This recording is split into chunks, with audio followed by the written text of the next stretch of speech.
Aujourd'hui sur Media Moula, le podcast qui explore le futur des médias sous l'angle de la monétisation et de la croissance, nous allons parler de cas concrets d'utilisation de l'intelligence artificielle pour les journalistes.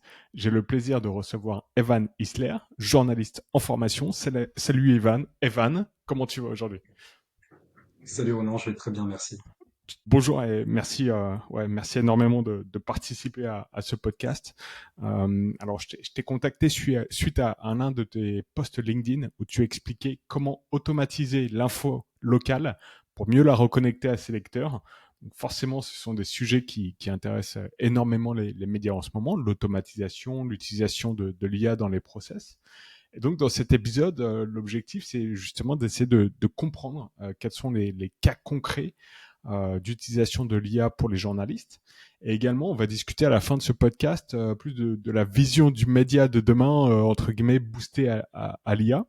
Mais avant d'attaquer tous ces sujets passionnants, qui est Evan?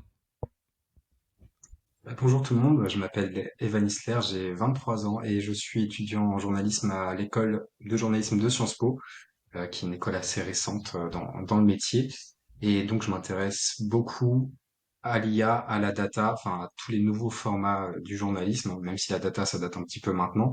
Mais je me suis d'abord formé à la data analyse pour faire du data journalisme et maintenant, avec l'arrivée de l'IA, évidemment, j'ai un peu dévié ma route, mais c'est un peu toujours ce profil de journaliste bidouilleur, on va dire. Mhm. Tu as mentionné que c'est une formation assez récente chez Sciences Po. Est-ce que tu veux nous la présenter d'une manière assez globale?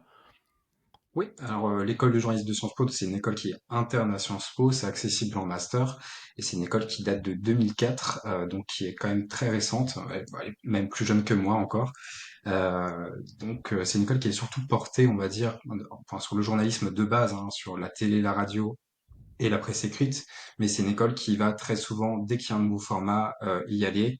Enfin, c'est une école qui est notamment grâce à sa directrice Alice Antome, qui est par ailleurs la personne qui écrit la partie française du Digital News Report du Reuters Institute. Donc, euh, elle est tout le temps un peu enfin, elle sait ce qui se fait dans les rédactions, elle sait ce que les gens attendent, et donc forcément, ça se ressent aussi dans la plaquette pédagogique de l'école. Et c'est ça qui est assez intéressant. Donc après, je peux peut-être faire une présentation un peu globale du master, mais c'est un master, bon, c'est assez classique, hein. On a des cours toutes les semaines de télé, de radio, et on s'exerce à tous ces formats. C'est une école qui est extrêmement pratique. On est, on va dire, 80% du temps, enfin, les mains dans le cambouis, hein. Il n'y a pas trop de cours magistraux comme on peut avoir à la fac. Et c'est ça qui est très intéressant, une école très pratique. Et on a beaucoup de cours, notamment sur le fact-checking, parce que c'est quand même assez important, avec notamment des insights sur comment vérifier l'info quand elle est sur le web. Donc après, avec un peu d'OSINT, de l'open source intelligence, comment on creuse dans les données pour vérifier des infos ou aller chercher des noms, des numéros de téléphone sur Internet, creuser dans des PDF, etc. On a aussi des cours de data journalisme pour le coup, de motion design, enfin vraiment des choses très portées vers l'avenir, et évidemment un cours d'intelligence artificielle qui est assez récent. Donc c'est faire travailler l'IA au service du journalisme et non pas le remplacer, hein, parce que c'est évidemment pas du tout l'objectif, mais c'est un peu d'acculturer les étudiants à l'IA, parce que c'est quand même extrêmement important pour éviter qu'on fasse n'importe quoi, hein, typiquement, mais aussi qu'on arrive à voir les choses qui pourraient nous aider dans le futur. Je peux faire une petite présentation de ce cours si tu veux. Ouais, bien sûr. Ouais, je t'en prie. Ouais. Donc c'est un cours que j'ai eu le semestre dernier. Donc mon professeur c'était David Dieudonné qui travaille à Ouest France, notamment qui était avant chez Google, à la Google News Initiative si je me trompe pas. Il y a aussi Gérald Olubowicz et Clément Vaillant qui sont deux jours de journalistes assez qualifiés quand même sur l'IA. Donc le cours se présentait d'abord comme un cours plutôt magistraux pour le coup, avec des éléments historiques sur l'IA et sur comment les médias l'utilisent. Et après, il y avait la partie un peu plus intéressante, la partie un peu plus pratique. On pouvait tester des outils d'IA. Donc, bon, typiquement, Eleven Labs pour faire du text-to-speech, que les médias utilisent pas mal quand il faut ajouter une fonctionnalité pour écouter un article. On a fait du notebook LM, évidemment, du chat GPT, un peu de génération d'images, enfin vraiment des cas concrets qui sont assez intéressants. Mais le plus intéressant, je dirais, dans ce cours, c'était la partie expérimentation, qui est une nouvelle qui date de cette année, où en fait, on a élaboré un POC, donc un Proof of Concept, on va dire un outil, une fonctionnalité qu'on voudrait voir apparaître dans les médias et qui serait alimenté par l'IA. Donc c'était par petits groupes et ça c'était quand même des choses extrêmement intéressantes parce que on pouvait avoir cette mentalité-là de se dire bah, on a envie de faire quoi en fait et c'était vraiment très bien. Euh, voilà, je sais pas si je peux en parler un peu plus de quelques exemples de projets qui ont été faits. Ouais, Et après, on pourra sans doute arriver au projet que j'avais mené avec mon groupe et que j'ai publié sur LinkedIn. ouais, volontiers. Euh, donc, en fait, on avait une sorte de finale, on va dire, qui a été filmée, qui est une masterclass, elle est disponible sur le YouTube de l'école de journalisme de Sciences Po. Ça s'appelle Faire travailler l'IA au service du journalisme, comme le cours, et vous allez pouvoir voir des étudiants qui ont juste parlé de leur projet. Et on avait pas mal de trucs intéressants, notamment bon, ces 5 projets qui ont été sélectionnés. Par exemple, comment intéresser les jeunes franciliens aux élections municipales en 2026. Et c'était l'idée de faire une sorte de jeu interactif qui, en fonction du programme du candidat, allait changer une ville fictive. Donc, si un candidat voulait mettre plus d'argent dans l'écologie, dans les arbres, réduire la place de la route, mettre plus d'argent dans l'école, et ben l'école allait être plus belle, plus grande. Il y allait avoir ces petites différences-là, et c'était pour un objectif d'intéresser les jeunes, on va dire. Donc, ils ont réussi à développer un petit jeu comme ça avec l'IA, qui était franchement assez bien fait. Bon, vous pourrez aller voir la vidéo notamment pour voir des extraits. Donc ça, c'était pas mal intéressant niveau interactivité et tout ce qu'on peut faire avec l'IA assez facilement maintenant. On avait aussi Croc Actu, c'était une sorte de livraison d'actualité personnalisée, donc en son, donc du text-to-speech, fait pendant qu'on mange, donc au petit déjeuner, au déjeuner, au goûter ou au dîner, et qui serait un peu déployable dans l'application. Donc là, ils ont fait du monde pour le coup, et en utilisant la durée des recettes de Marmiton, donc c'était adaptable comme ça, on va dire. C'était pas mal intéressant aussi, un petit brief, on va dire, d'actu en fonction de ce qu'on aime. Ensuite, il y avait un projet pour Libération, alors, qui était déjà fait, enfin pas littéralement pour Libération, évidemment, on l'a pas envoyé après, mais c'était dans le thème du cours pour se baser sur des besoins, on va dire, utilisateurs de médias déjà connus. Mhm. Donc, par exemple, quelles sont les attentes du public en matière d'information? Et donc, vous voulez une certaine boussole afin d'évaluer un article, c'est-à-dire, par exemple, cet article-là, on pourrait plutôt le taguer sur «Tenez-moi informé» ou «Divertissez-moi» ou «Connectez-moi» ou «Inspirez-moi». Et c'était le truc de taguer des articles avec l'IA, avec un prompt qu'ils ont fait et qui d'ailleurs faisait 12 pages, d'après ce que je dis. C'était quand même un beau Un petit bon prompt. Bon, prompt. pas sûr que les médias l'adaptent parce que bon, en demande API, ça pourrait coûter Mhm. un petit peu cher, mais c'était l'idée de taguer ces choses-là pour après les remonter en fonction de ce que l'utilisateur veut, ce qui est pas mal intéressant. Après, il y avait une fonctionnalité qui était pour un média typiquement comme The Conversation, qui est très technique, mais c'était l'objectif de, en gros, synthétiser l'article, le raccourcir en fonction de ce que l'utilisateur voulait, par exemple. Donc, si vous voulez lire un article énorme en 3 minutes, en 5 minutes, donc ça, c'est des fonctionnalités qui peuvent être déjà présentes dans certains médias, mais pas tout le temps, parce que évidemment, il y a des petites problématiques, parce que si on résume un article tout en haut, à chaque fois, est-ce que les gens vont vraiment lire l'article? Mhm. Donc c'est ce genre de questionnement qu'il faut se poser aussi. Et après, il y en avait un autre qui s'appelle Climarobase, qui était un outil pour créer des contenus dès qu'un changement climatique est détecté. Donc en aspirant les données météo, par exemple, alors pas pour remplacer les journalistes, mais pour permettre aux reporters, notamment dans les petits médias, de se concentrer sur d'autres tâches. Mhm. Donc ça, c'est les 5 projets qui ont été sélectionnés. Je sais plus c'est lequel qui a remporté, on va dire, la compétition. Mais c'était assez intéressant de voir qu'il y avait une appétence finalement à l'IA chez les autres étudiants et que dès qu'on leur donnait un peu de temps pour réfléchir à des fonctionnalités, bah, il y a des choses quand même qui ressortent qui sont pas souvent abordées dans les médias ou ailleurs. Mhm. Donc c'est aussi ça la force, on va dire, des étudiants, c'est qu'on a plein d'idées et que avec l'IA maintenant les idées, bah, on peut les tester assez rapidement, Mhm. ce qui n'était pas le cas avant et je pense que ça bloquait un peu la créativité, on va dire. Bien sûr. Et puis je pense que c'est vrai que c'est la première fois que je reçois un étudiant sur ce podcast. C'est assez rare et c'est super intéressant parce que vous êtes en formation, mais en même temps vous n'avez pas encore tous les biais ou toutes les façons de faire qui sont un peu automatiques chez les professionnels des médias. Donc vous apportez une vision nouvelle vous apportez une façon de faire les choses qui peut-être n'est pas tout le temps disons la base pour les professionnels qui exercent déjà ce métier depuis quelques années. Donc c'est là où je pense que vous pouvez vraiment être porteur d'innovation et de nouvelles de nouvelles visions pour les médias. Alors les cas d'usage sont tous très pratiques et très intéressants, mais comment vous faites pour rester informé et pertinent face à l'avancée des IA et tous les outils qui sont disponibles, et même comment Sciences Po fait pour garder ses cours actuels et pertinents face à effectivement à la disruption et au fait qu'aujourd'hui tu as l'impression que tous les matins il y a un nouvel outil à tester. Comment vous faites pour pas vous laisser submerger? Bah, je dirais qu'on n'utilise pas forcément beaucoup d'outils d'IA, paradoxalement, dans nos cours, parce que bah, quand c'est pour faire de la vidéo, enfin, ça nous arrive évidemment d'utiliser des outils qui, par exemple, Adobe Podcast pour améliorer la voix quand on enregistre avec notre téléphone pour un sujet radio parce qu'on a oublié le micro, ou il n'y en a pas Mhm. ou autre chose. Ça peut être typiquement une bonne chose. Ça peut être pour créer des petites images, des petites infographies qu'on peut ajouter dans les reportages. Donc ça, c'est du chat GPT, enfin, de la génération d'images classiques.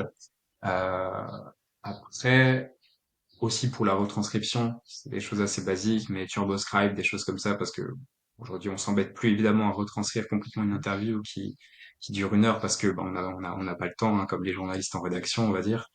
Euh, mais je dirais qu'il n'y a pas forcément de veille qui est faite pour le coup sur les nouveaux outils qui apparaissent, parce que ça évolue tellement rapidement que en fait, on n'arrive même pas à avoir le temps de les tester et de savoir Mhm. ce qui va être utile pour nous. Mais effectivement, ça pourrait être intéressant d'avoir une boîte d'outils partagée avec des liens, se les partager entre nous et voir un peu ce qui marche. Sinon, quand il y a des outils, bon, on s'en parle et on essaie de tester, mais on essaie quand même de faire le métier, on va dire, comme il était fait avant, D'accord. parce qu'on a toujours peur de, après, parfois, prendre des raccourcis et évidemment pas bien apprendre.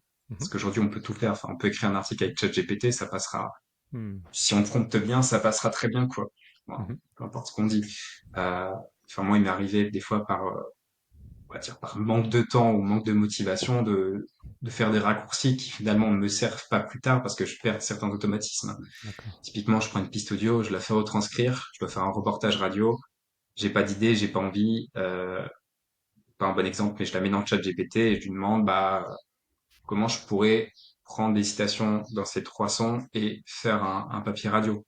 Mhm. Ça se fait. Je suis pas sûr que ce soit la bonne chose à faire. Mhm. Euh, on peut le faire. Mais c'est pour dire qu'il y a plein de fonctions, enfin plein de choses dans le journalisme qui peuvent être automatisées, qu'on peut rendre beaucoup plus rapides, mais c'est pas forcément l'objectif. Je pense qu'on va plus aller sur des choses qui sont chronophages, comme la retranscription, typiquement, ou la vérification de fautes. Ça, c'est quelque chose qu'on fait très souvent. Oui. Bah, on met notre papier dans le chat GPT et il nous le corrige. Et ça le fait quand même très très bien, hein. Mhm. Donc, c'est plus ces fonctionnalités-là. Après, pour le reste, ça va arriver. Les équipes techniques, enfin la personne, enfin les 2 personnes qui sont là tous les jours pour nous accompagner si on a un problème sur l'ordi, sur la caméra, ils se tiennent quand même à jour et surtout dans le domaine de la vidéo pour le coup, pour voir ce qui se fait. Euh, je pense que ça pourrait arriver prochainement dans les programmes, quelques petits outils à tester pour être Mhm. assez sympa, comme un outil dont j'ai parlé hier sur LinkedIn qui s'appelle Era, qui permet de faire du motion design bah, Mhm. en prompt et c'est vraiment très bien fait et ça c'est vraiment quelque chose d'embêtant le motion design enfin pour avoir une expertise dans enfin After Effects ça prend énormément de temps et parfois bah, on n'a pas le temps donc on va pas prendre 3 heures à faire une carte animée qui zoome sur une ville. Donc ça peut être des choses extrêmement intéressantes pour le coup. Mhm. Je mettrai tous les liens en description du podcast de tes posts LinkedIn, effectivement. Et si jamais tu veux abandonner tes études, je pense que tu as un beau parcours d'influenceur B2B sur LinkedIn parce que tu Merci. as quand même pas mal d'engagement sur tes posts. Donc, preuve que ça intéresse. Mais je te conseille quand même de continuer tes études à Sciences Po. Je pense que c'est plus intéressant. Pour Ouais. revenir à des choses plus sérieuses, est-ce que cette appétence pour l'IA et notamment pour la data que tu as personnellement, c'est quelque chose que tes collègues étudiants partagent également où tu es vraiment un peu l'exception et pas la norme, et les autres étudiants sont pas vraiment trop câblés IA et ça. Quel est qu'est-ce qui se dit dans votre promo? Quelles sont les choses qui sont évoquées avec tes amis Ouais. étudiants? Je suis un peu l'OVNI en général quand même. Donc, alors c'est bien, parce que forcément ils me disent tous, mais Evan, t'as choisi le bon filon, c'est sûr que t'auras un CDI à la fin, tu vas être bien payé. Je suis pas complètement sûr, faut voir un peu comment ça se passe, hein. C'est toujours la crise dans les médias, et Hmm. peu importe dans quel service malheureusement. Mais, euh, mais ouais, cette appétence pour la data, je dirais qu'elle est présente pour les personnes qui veulent notamment faire du journalisme d'investigation. Alors, ils n'ont pas envie forcément de faire que du data journalisme, mais ils savent très bien qu'il faut aller chercher dans les données. Donc de ce côté-là, ils le savent. Après, les autres, bah forcément, si tu veux faire du sport, tu vas pas forcément voir tout de suite l'intérêt du data journalisme, alors qu'en fait, il y en a plein. Tu peux faire des choses incroyables avec des données sportives. Enfin, ça me fait penser à une newsletter dont j'ai oublié le nom, qui était faite par un journaliste du Figaro sur le foot, avec des data qui étaient très intéressantes. Bref, digression. Mais tout ça pour dire qu'ils n'arrivent pas toujours à voir l'intérêt. Aussi, quand tu fais de la télé ou de la radio, bon, bah Mhm. ça vient pas forcément à l'esprit direct l'intérêt pour la data. Après, pour l'IA, c'est différent parce que tout le monde sait que ça va avoir à un moment ou un autre une implication dans leur métier. Donc après, c'est soit ils regardent, ou soit ils refusent totalement la technologie. Il y en a certains, c'est pas beaucoup, qui ont jamais enfin, qui avaient jamais testé ChatGPT, qui refusent totalement. Enfin, ce que moi je trouve quand même un peu problématique quand on est étudiant en journalisme. Enfin, je Mhm. veux pas dire faute professionnelle, mais ce serait presque le terme approprié de pas tester quelque chose qui est nouveau comme ça, même si on veut pas forcément le faire tous les jours. Euh, et puis ils savent un peu la technologie qu'il y a et ce que ça pourrait impliquer pour leur métier. Après, je pense la télé, la radio, c'est pas forcément des domaines qui vont être impactés hyper vite par l'IA. Enfin, je vois pas trop d'expérimentations qui sont faites de ce côté-là, à part, enfin pas pour la production, je veux dire. Après, pour les métadonnées, pour faire des bonnes fiches, pour des podcasts ou autres, ça c'est fait, c'est utilisé. Mais pour la production réelle, enfin, il y aura toujours besoin de personnes sur le terrain, donc il n'y a pas trop de soucis. Après, ils peuvent utiliser, par exemple, enfin, j'ai un camarade de mon groupe, un ancien groupe de TD qui allait parfois en Ukraine ou en Pologne faire des reportages. Forcément, ils parlent pas la langue, qui Mhm. utilisait ChatGPT, en fait, le mode vocal pour interagir avec les personnes et après avoir une retranscription. Donc ça, c'est typiquement des choses qui vont être assez intéressantes pour tout le monde et qui vont pas mal faciliter notre métier. Mais sinon, bah, ils l'utilisent personnellement, parfois, bon, comme assistant ou autre, comme beaucoup de personnes, je pense.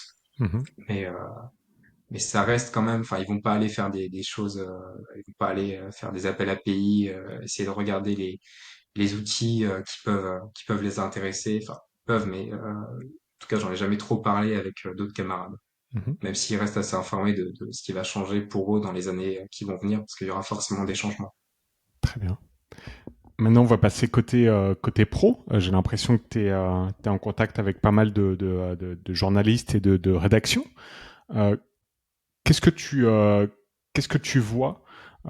Quelles sont les choses que les pros te disent? Et selon toi, qu'est-ce que les professionnels dans les rédactions, les journalistes peuvent apprendre justement des étudiants comme toi, qui Mm. sont encore une fois qui apportent une nouvelle vision de l'IA pour les médias. Mm. Eh ben, je pense qu'on peut avoir pas mal d'idées, mais on va toujours se heurter à quelque chose qu'on n'a pas trop en tête maintenant, c'est le fonctionnement interne des médias. Parce que on a plein d'idées, on fait plein de POC, on code des trucs, mais après, c'est toujours le fait de d'avoir quelqu'un qui est dispo pour après l'adapter à la plateforme du média. Ça, c'est beaucoup plus compliqué. Et c'est aussi des problèmes, on va dire, déjà de syndicats aussi. Il faut en parler forcément. Hmm. Aujourd'hui, dans les rédactions, il y a souvent une levée de bouclier dès qu'on parle d'IA, parce qu'il y a toujours cette peur de se faire remplacer, qui est totalement normale, parce qu'on ne sait jamais finalement ce que les actionnaires dans certains médias pourront faire à un moment ou à un autre. Je pense que les gros médias sont protégés comme d'habitude parce que ce serait pas possible. Mais il y a d'autres médias qui sont un peu moins qualitatifs, qu'on peut voir en ligne, souvent avec 10 000 pubs sur la page web, qui forcément vont, ou le font déjà, hein, vont automatiser leur contenu parce que ça coûte moins cher. Euh, et il faut produire en masse. Donc il y a ce côté-là, il y a ce côté on veut innover, mais à la fois on doit toujours faire les choses qu'on faisait avant et on n'a pas de masse salariale en plus pour le faire. Donc généralement bah, ils font des petits projets comme ça, mais en fait ils ont pas le temps. Je pense que c'est Hmm. même pas une question de moyens parce qu'ils ont même pas le temps d'arriver jusqu'aux moyens parce que ben, quand ils doivent déjà faire ce qu'ils faisaient avant en plus essayer de voir en innovation ce qui pourrait être fait, mais ça leur prend un temps monstre. Donc je pense que il y a les grands médias qui pourront faire des trucs parce que eux ils ont des cellules IA ou innovation en leur sein, donc forcément ça va être plus simple pour eux. Mais après, il y a les autres qui vont pas forcément pouvoir avancer. Mhm. Et c'est ça qui est un peu embêtant parce que typiquement la plus grosse plus-value qu'ils pourraient avoir dans l'IA, c'est pour moi les médias locaux et les médias indépendants qui pourraient faire des choses incroyables avec l'IA, mais qui n'ont pas forcément le temps ou l'argent de développer des choses. Donc ouais, ce serait plutôt à ce niveau-là, je pense. D'accord. Mais après, il y a un tâtonnement, enfin, un tâtonnement pardon, général. Des choses qui vont arriver, enfin qui sont déjà dans les rédactions, typiquement dans leur CMS, tu cliques sur un bouton, ça te génère un titre ou Mhm. des mots-clés pour le SEO ou autre chose. Mhm. Ça, c'est déjà présent, il me semble, aux Parisiens. Typiquement, ils ont une solution qui s'appelle Atlas. C'est un CMS qui est celui du Washington Post, si je me trompe pas. D'accord. Et donc, il y a des petites fonctionnalités d'IA qui commencent à être implémentées dedans. Radio France aussi, ils le font un petit peu, mais c'est encore en cours. Euh, donc ça risquerait d'arriver pas mal dans les rédactions. Je pense que ça pourrait être pas mal utilisé par les journalistes. Mais après, pour le reste, je pense que ça va prendre un peu plus de temps pour des innovations un peu plus fortes, on va dire. Euh, voilà, je pense que ça va être plutôt Mhm. du tâtonnement au début. Après, il faudra former tous les journalistes à l'IA en Mhm. général pour pas qu'ils fassent n'importe quoi. Et je pense que les solutions comme ça qui vont être intégrées au CMS ou alors des chatbots, enfin, on va dire internes qui font des appels API mais qui sont déjà un peu comment dire, avec des prompts précis faits par les médias pour pas que les journalistes se perdent. Enfin, ils vont être là juste pour éviter que les gens fassent n'importe quoi. Et je pense qu'il y aura déjà cette base-là. On va d'abord faire des choses très basiques que tout le monde sait faire, mais on va le faire parce que il faut passer par là pour acculturer les gens. Et après, j'imagine qu'on aura des choses un peu plus développées, Mhm. mais que certains médias font déjà, hein. Enfin, il y a des choses intéressantes qui sont faites. Excuse-moi, à l'équipe, par exemple, dans les commentaires, tu as un résumé IA des commentaires. Ça, c'est super intéressant. Personne n'a envie de s'embêter à lire tous les commentaires, mais tu fais un résumé des choses les plus intéressantes. Il n'y a pas forcément trop de risques. Après, pour les autres fonctionnalités, typiquement des actualités qui vont, enfin, des homepages qui vont être personnalisés par l'IA en fonction de la personne qui le lit, ou des newsletters personnalisés, je pense que ça va prendre un peu plus de temps, parce qu'il y a aussi l'acceptation sociale qui va être compliquée. Dans les certains médias, typiquement, enfin, je pense, des pure players en ligne qui ont un public jeune, acculturé, ça va pas poser de problème. Mais si Le Monde dit un jour qu'il fait une newsletter générée par IA ou Libé ou Mediapart ou autre, ça passera pas, quoi, je pense. Mhm. Pas tout de suite, en tout cas. Donc, d'après ce que je comprends et d'après ta vision des choses, ton expérience, il y a une certaine, il y a certains freins au sein des rédactions, mais également potentiellement des résistances du lecteur qui est pas prêt encore à accepter qu'un grand journal, un grand média utilise l'IA pour lui fournir son actualité du jour, quoi. Je pense. Après, quand c'est pour la recommandation de contenu, il y aura pas trop de soucis. Enfin, essayer de voir le profil de la personne et lui coucher des articles ou d'autres, il y aura pas trop de soucis. Mais je pense que de l'écriture par IA, enfin, de la personnalisation, excuse-moi, d'articles, je pense que ça va être très Mhm. compliqué et je sais pas même si c'est, enfin, je pense pas que c'est un objectif précis des médias. Enfin, ça me paraît un peu déconnant de toucher à la Mhm. matière même du journaliste qui est comme ça. Après, on peut faire aussi de la personnalisation d'une autre façon. C'est-à-dire que moi, typiquement, enfin, quand tu lis les échos, quand t'es un public un peu pas acculturé, t'y comprends rien. Le Monde, ça parle pas non plus à tout le monde. Mhm. Moi, j'imaginerais par exemple un ajout quand tu fais l'onboarding dans un média, pardon, euh, qui te pose des questions sur l'actualité. Est-ce que tu t'y connais en écho ou pas? Et après, d'établir un certain profil en fonction de la personne. Tu peux faire des clusters après de personnes qui se ressemblent et qui ont un peu les mêmes compétences, on va dire, au niveau de l'actualité. Et après, typiquement, dans un article, bah, tu peux te dire, tiens, on sait que la personne ne s'y connaît pas trop en économie. On lui parle d'un truc économique, et ben, on va lui mettre un petit résumé tout en haut de l'article, généré pour le coup par IA. On va dire, bah, tiens, il s'est passé ça avant, et il faut ce contexte-là pour comprendre ce qui arrive ensuite. Ou alors, tu peux ajouter sur des concepts clés, je sais pas, par exemple, tu lis un article des Échos, il y a marqué intérêt opposé, tu sais pas ce que c'est. Bah, aujourd'hui, il faut que tu ailles quand même le copier-coller, tu vas voir Ouais. sur Google ce que ça veut dire. On peut imaginer qu'il y ait des fiches qui soient faites par IA ou par des journalistes sur des concepts clés comme ça. Tu cliques dessus et ça t'explique ce que c'est sans que tu quittes l'article. Hmm. Ça peut être pareil sur des personnalités clés, sur des événements. Typiquement, enfin, guerre en Ukraine, il y a un événement énorme qui s'est passé, tu rajoutes ça, généré par IA à partir des autres contenus qui peuvent te rediriger vers d'autres articles du journal. Enfin, c'est super en fait. Mhm. Et ça, je pense que socialement, ça passe très bien. Mhm. Après, faut l'implémenter. Ouais. Mais ce niveau de personnalisation-là, je pense qu'il est assez important parce qu'on n'a pas tous les mêmes compétences. Et typiquement, il y avait un média suédois, il me semble, je regarde dans mes notes, enfin le service de radio-télévision publique finlandais qui avait développé ILE. Je pas l'accent, donc je vais éviter de le prononcer. C'est un outil pour améliorer la clarté et la qualité du style et éviter le jargon en fait. D'accord.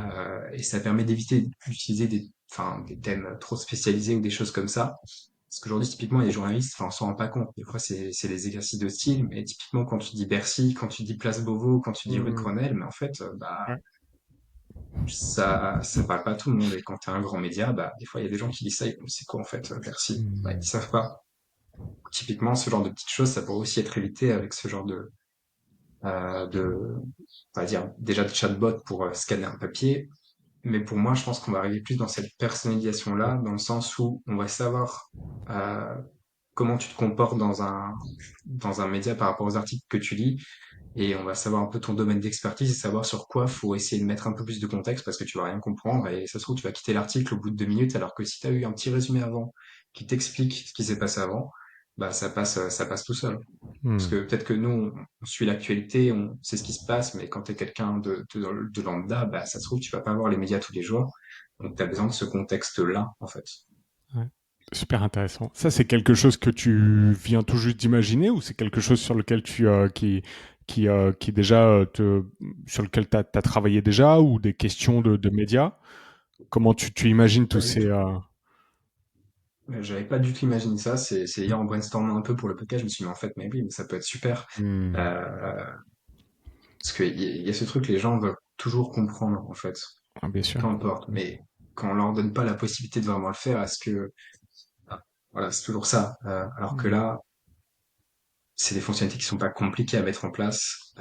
Typiquement, c'est quelque chose, si tu le mets en version, si tu fais 3 essais gratuits, par exemple, et qu'après tu le mets en version payante, bah, c'est un truc qui peut faire convertir, je pense, beaucoup plus, enfin, parce que quand tu comprends pas, t'essayes pas, en fait. Bien sûr. C'est toujours comme ça, Hmm. c'est le même problème partout. Et t'as des médias qui peuvent bénéficier, je pense, des médias spécialisés surtout, Bien sûr. de ça en fin de compte. Mhm. Parce que les gens veulent comprendre, veulent connaître, et typiquement aussi pour des publics étudiants. Tu peux imaginer que quand tu crées ton compte au Monde, on te demande, bah tiens, est-ce que tu es étudiant en terminale ou à la fac? Si tu es en terminale, tu prépares le bac, peut-être en option, je sais plus comment ça s'appelle, CGSP, enfin je sais plus, sur l'histoire-géographie, sur l'actualité, on va dire, sur la connaissance du monde actuel, et bah tu cliques. Donc déjà, on récolte les données. Bon, je sais pas si c'est RGPD, si c'est trop bien ou pas, mais en tout cas, tu les récupères. Et après, on peut te pusher un peu plus haut dans ta homepage, bah, des articles qui vont correspondre un peu à ces thématiques que tu retrouves dans ton programme. Et ça, typiquement, c'est des contenus aussi que tu peux taguer par IA. Hmm. Enfin, c'est pas si compliqué que ça. Euh, et donc, pour moi, il y a toute cette couche de personnalisation qui va être essentielle, en fait, et qui est pas compliquée à faire maintenant qu'il y a l'IA. Hmm. Super intéressant. Est-ce que selon toi, les médias gagneraient quand même à être un peu plus innovants, à être un peu plus, allez, on y va, à être un peu plus agressifs, entre guillemets, sur leur utilisation de l'IA, quitte à prendre certains risques, hein, certains risques, par exemple, sur l'acceptation des lecteurs, mais en étant très clair, très transparent, en ajoutant ce contenu est généré par IA. pour tester, tu vois, une newsletter automatisée et pour voir la réponse, parce qu'on peut avoir des surprises également. Mm. Carrément. Bon, après, ça dépend toujours du média, c'est toujours comme ça, et des levées de boucliers internes à la rédaction. Mais typiquement, par exemple, le fait que Le Monde utilise DeepL pour traduire ses articles dans Le Monde en anglais, enfin, moi, quand j'ai su, ça me paraissait plutôt choquant pour le coup, parce que je pensais que c'était des traducteurs, mais non, évidemment, parce que enfin, ça coûte trop cher, donc il y a des correcteurs, mais c'est DeepL qui le fait. Ça, niveau acceptation, euh, ouais, je pense que ça passe, même si ça pourrait gêner certaines personnes de payer un abonnement à quelque chose qui utilise DeepL pour traduire tes articles, mais ça passe.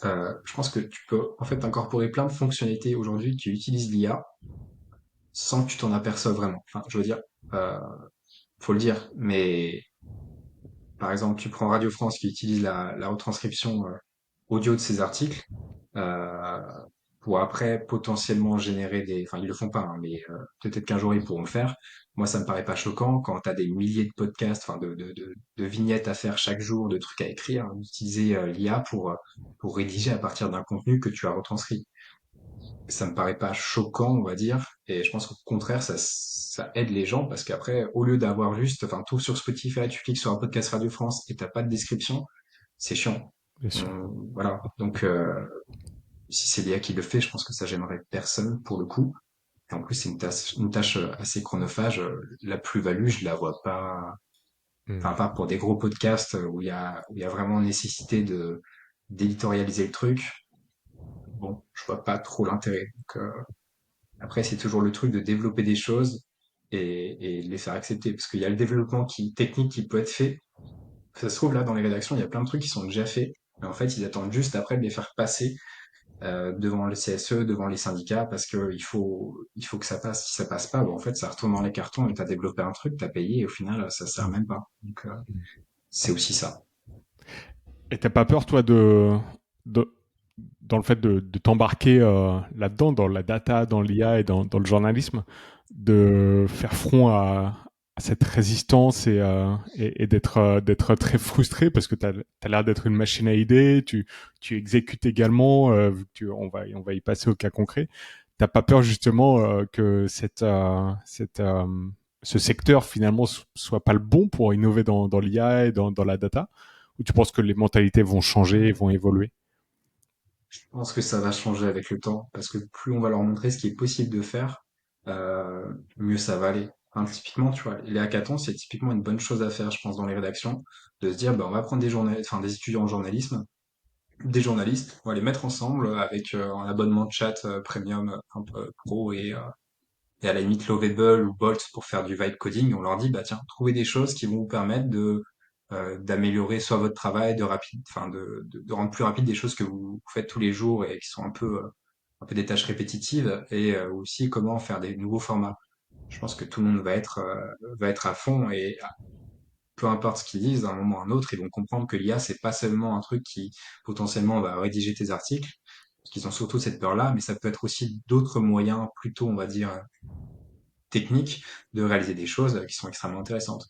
Typiquement, tu rédiges un article, tu te dis, bah tiens, ça serait bien de faire un quiz à la fin. Mm. Et aujourd'hui, en fait, tu peux développer en quelques minutes quelque chose que tu vas pouvoir insérer dans ton article qui va pouvoir faire un quiz interactif. Je pense qu'on va pouvoir faire plein de choses comme ça, des scrollytelling, enfin des récits molettes, tu sais, où tu glisses, et ça bouge assez facilement aussi avec l'IA. Qu'en fait, on va pouvoir rendre les articles plus intéressants, on va pouvoir les rendre plus dynamiques, plus lus. En fait, c'est quoi le souci? Et sans forcément toucher au contenu même.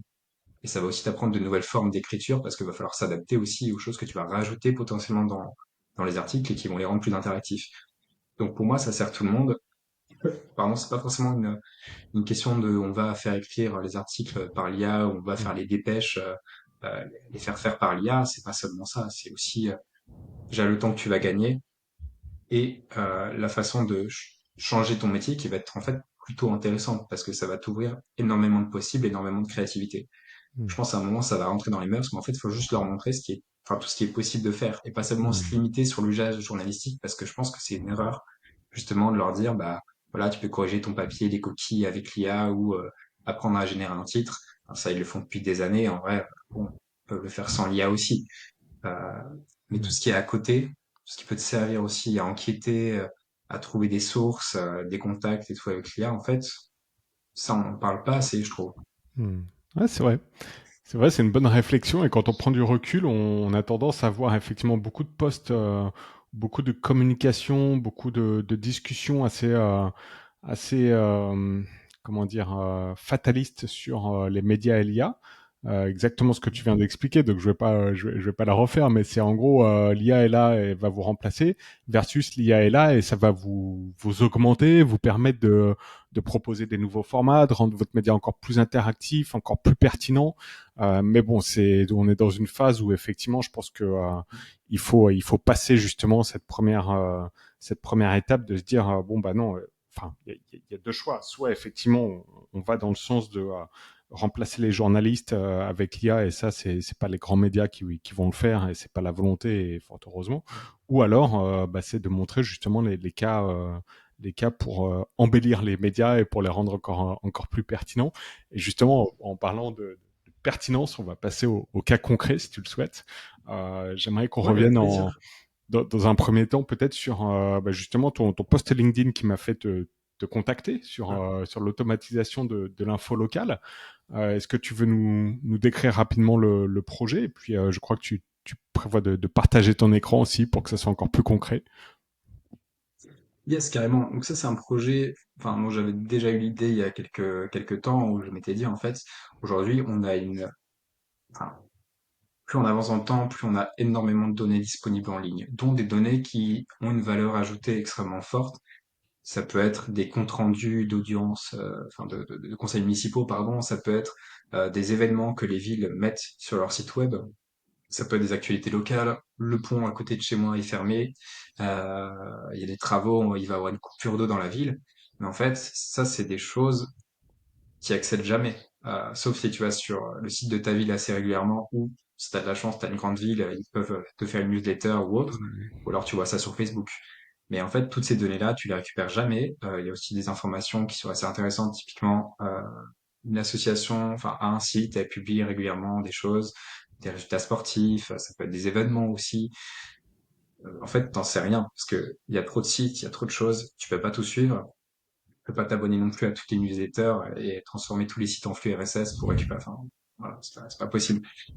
Donc l'idée, c'était en fait de prendre tous ces contenus pour une ville donnée, les scraper, les récupérer, les mettre en forme d'une certaine façon dans un tableau et après te générer, pardon, automatiquement une newsletter ou tout autre contenu. Mais nous, on a pris la newsletter parce que ça nous paraissait le plus logique. Et donc, j'avais fait un test. Bon, je peux peut-être le montrer du coup. Ouais, volontiers. Hop, tout l'écran. Tac, tac, tac, tac. Hop là. Euh, hop, tac. Si ça marche. Donc au début, j'avais pas d'interface comme ça faite avec Bolt, qui est aussi un outil de vibe coding qui est très Mhm. sympa et qui pour une fois n'a pas l'air de marcher, comme par hasard. Je vais montrer comme ça. Et tac, tac.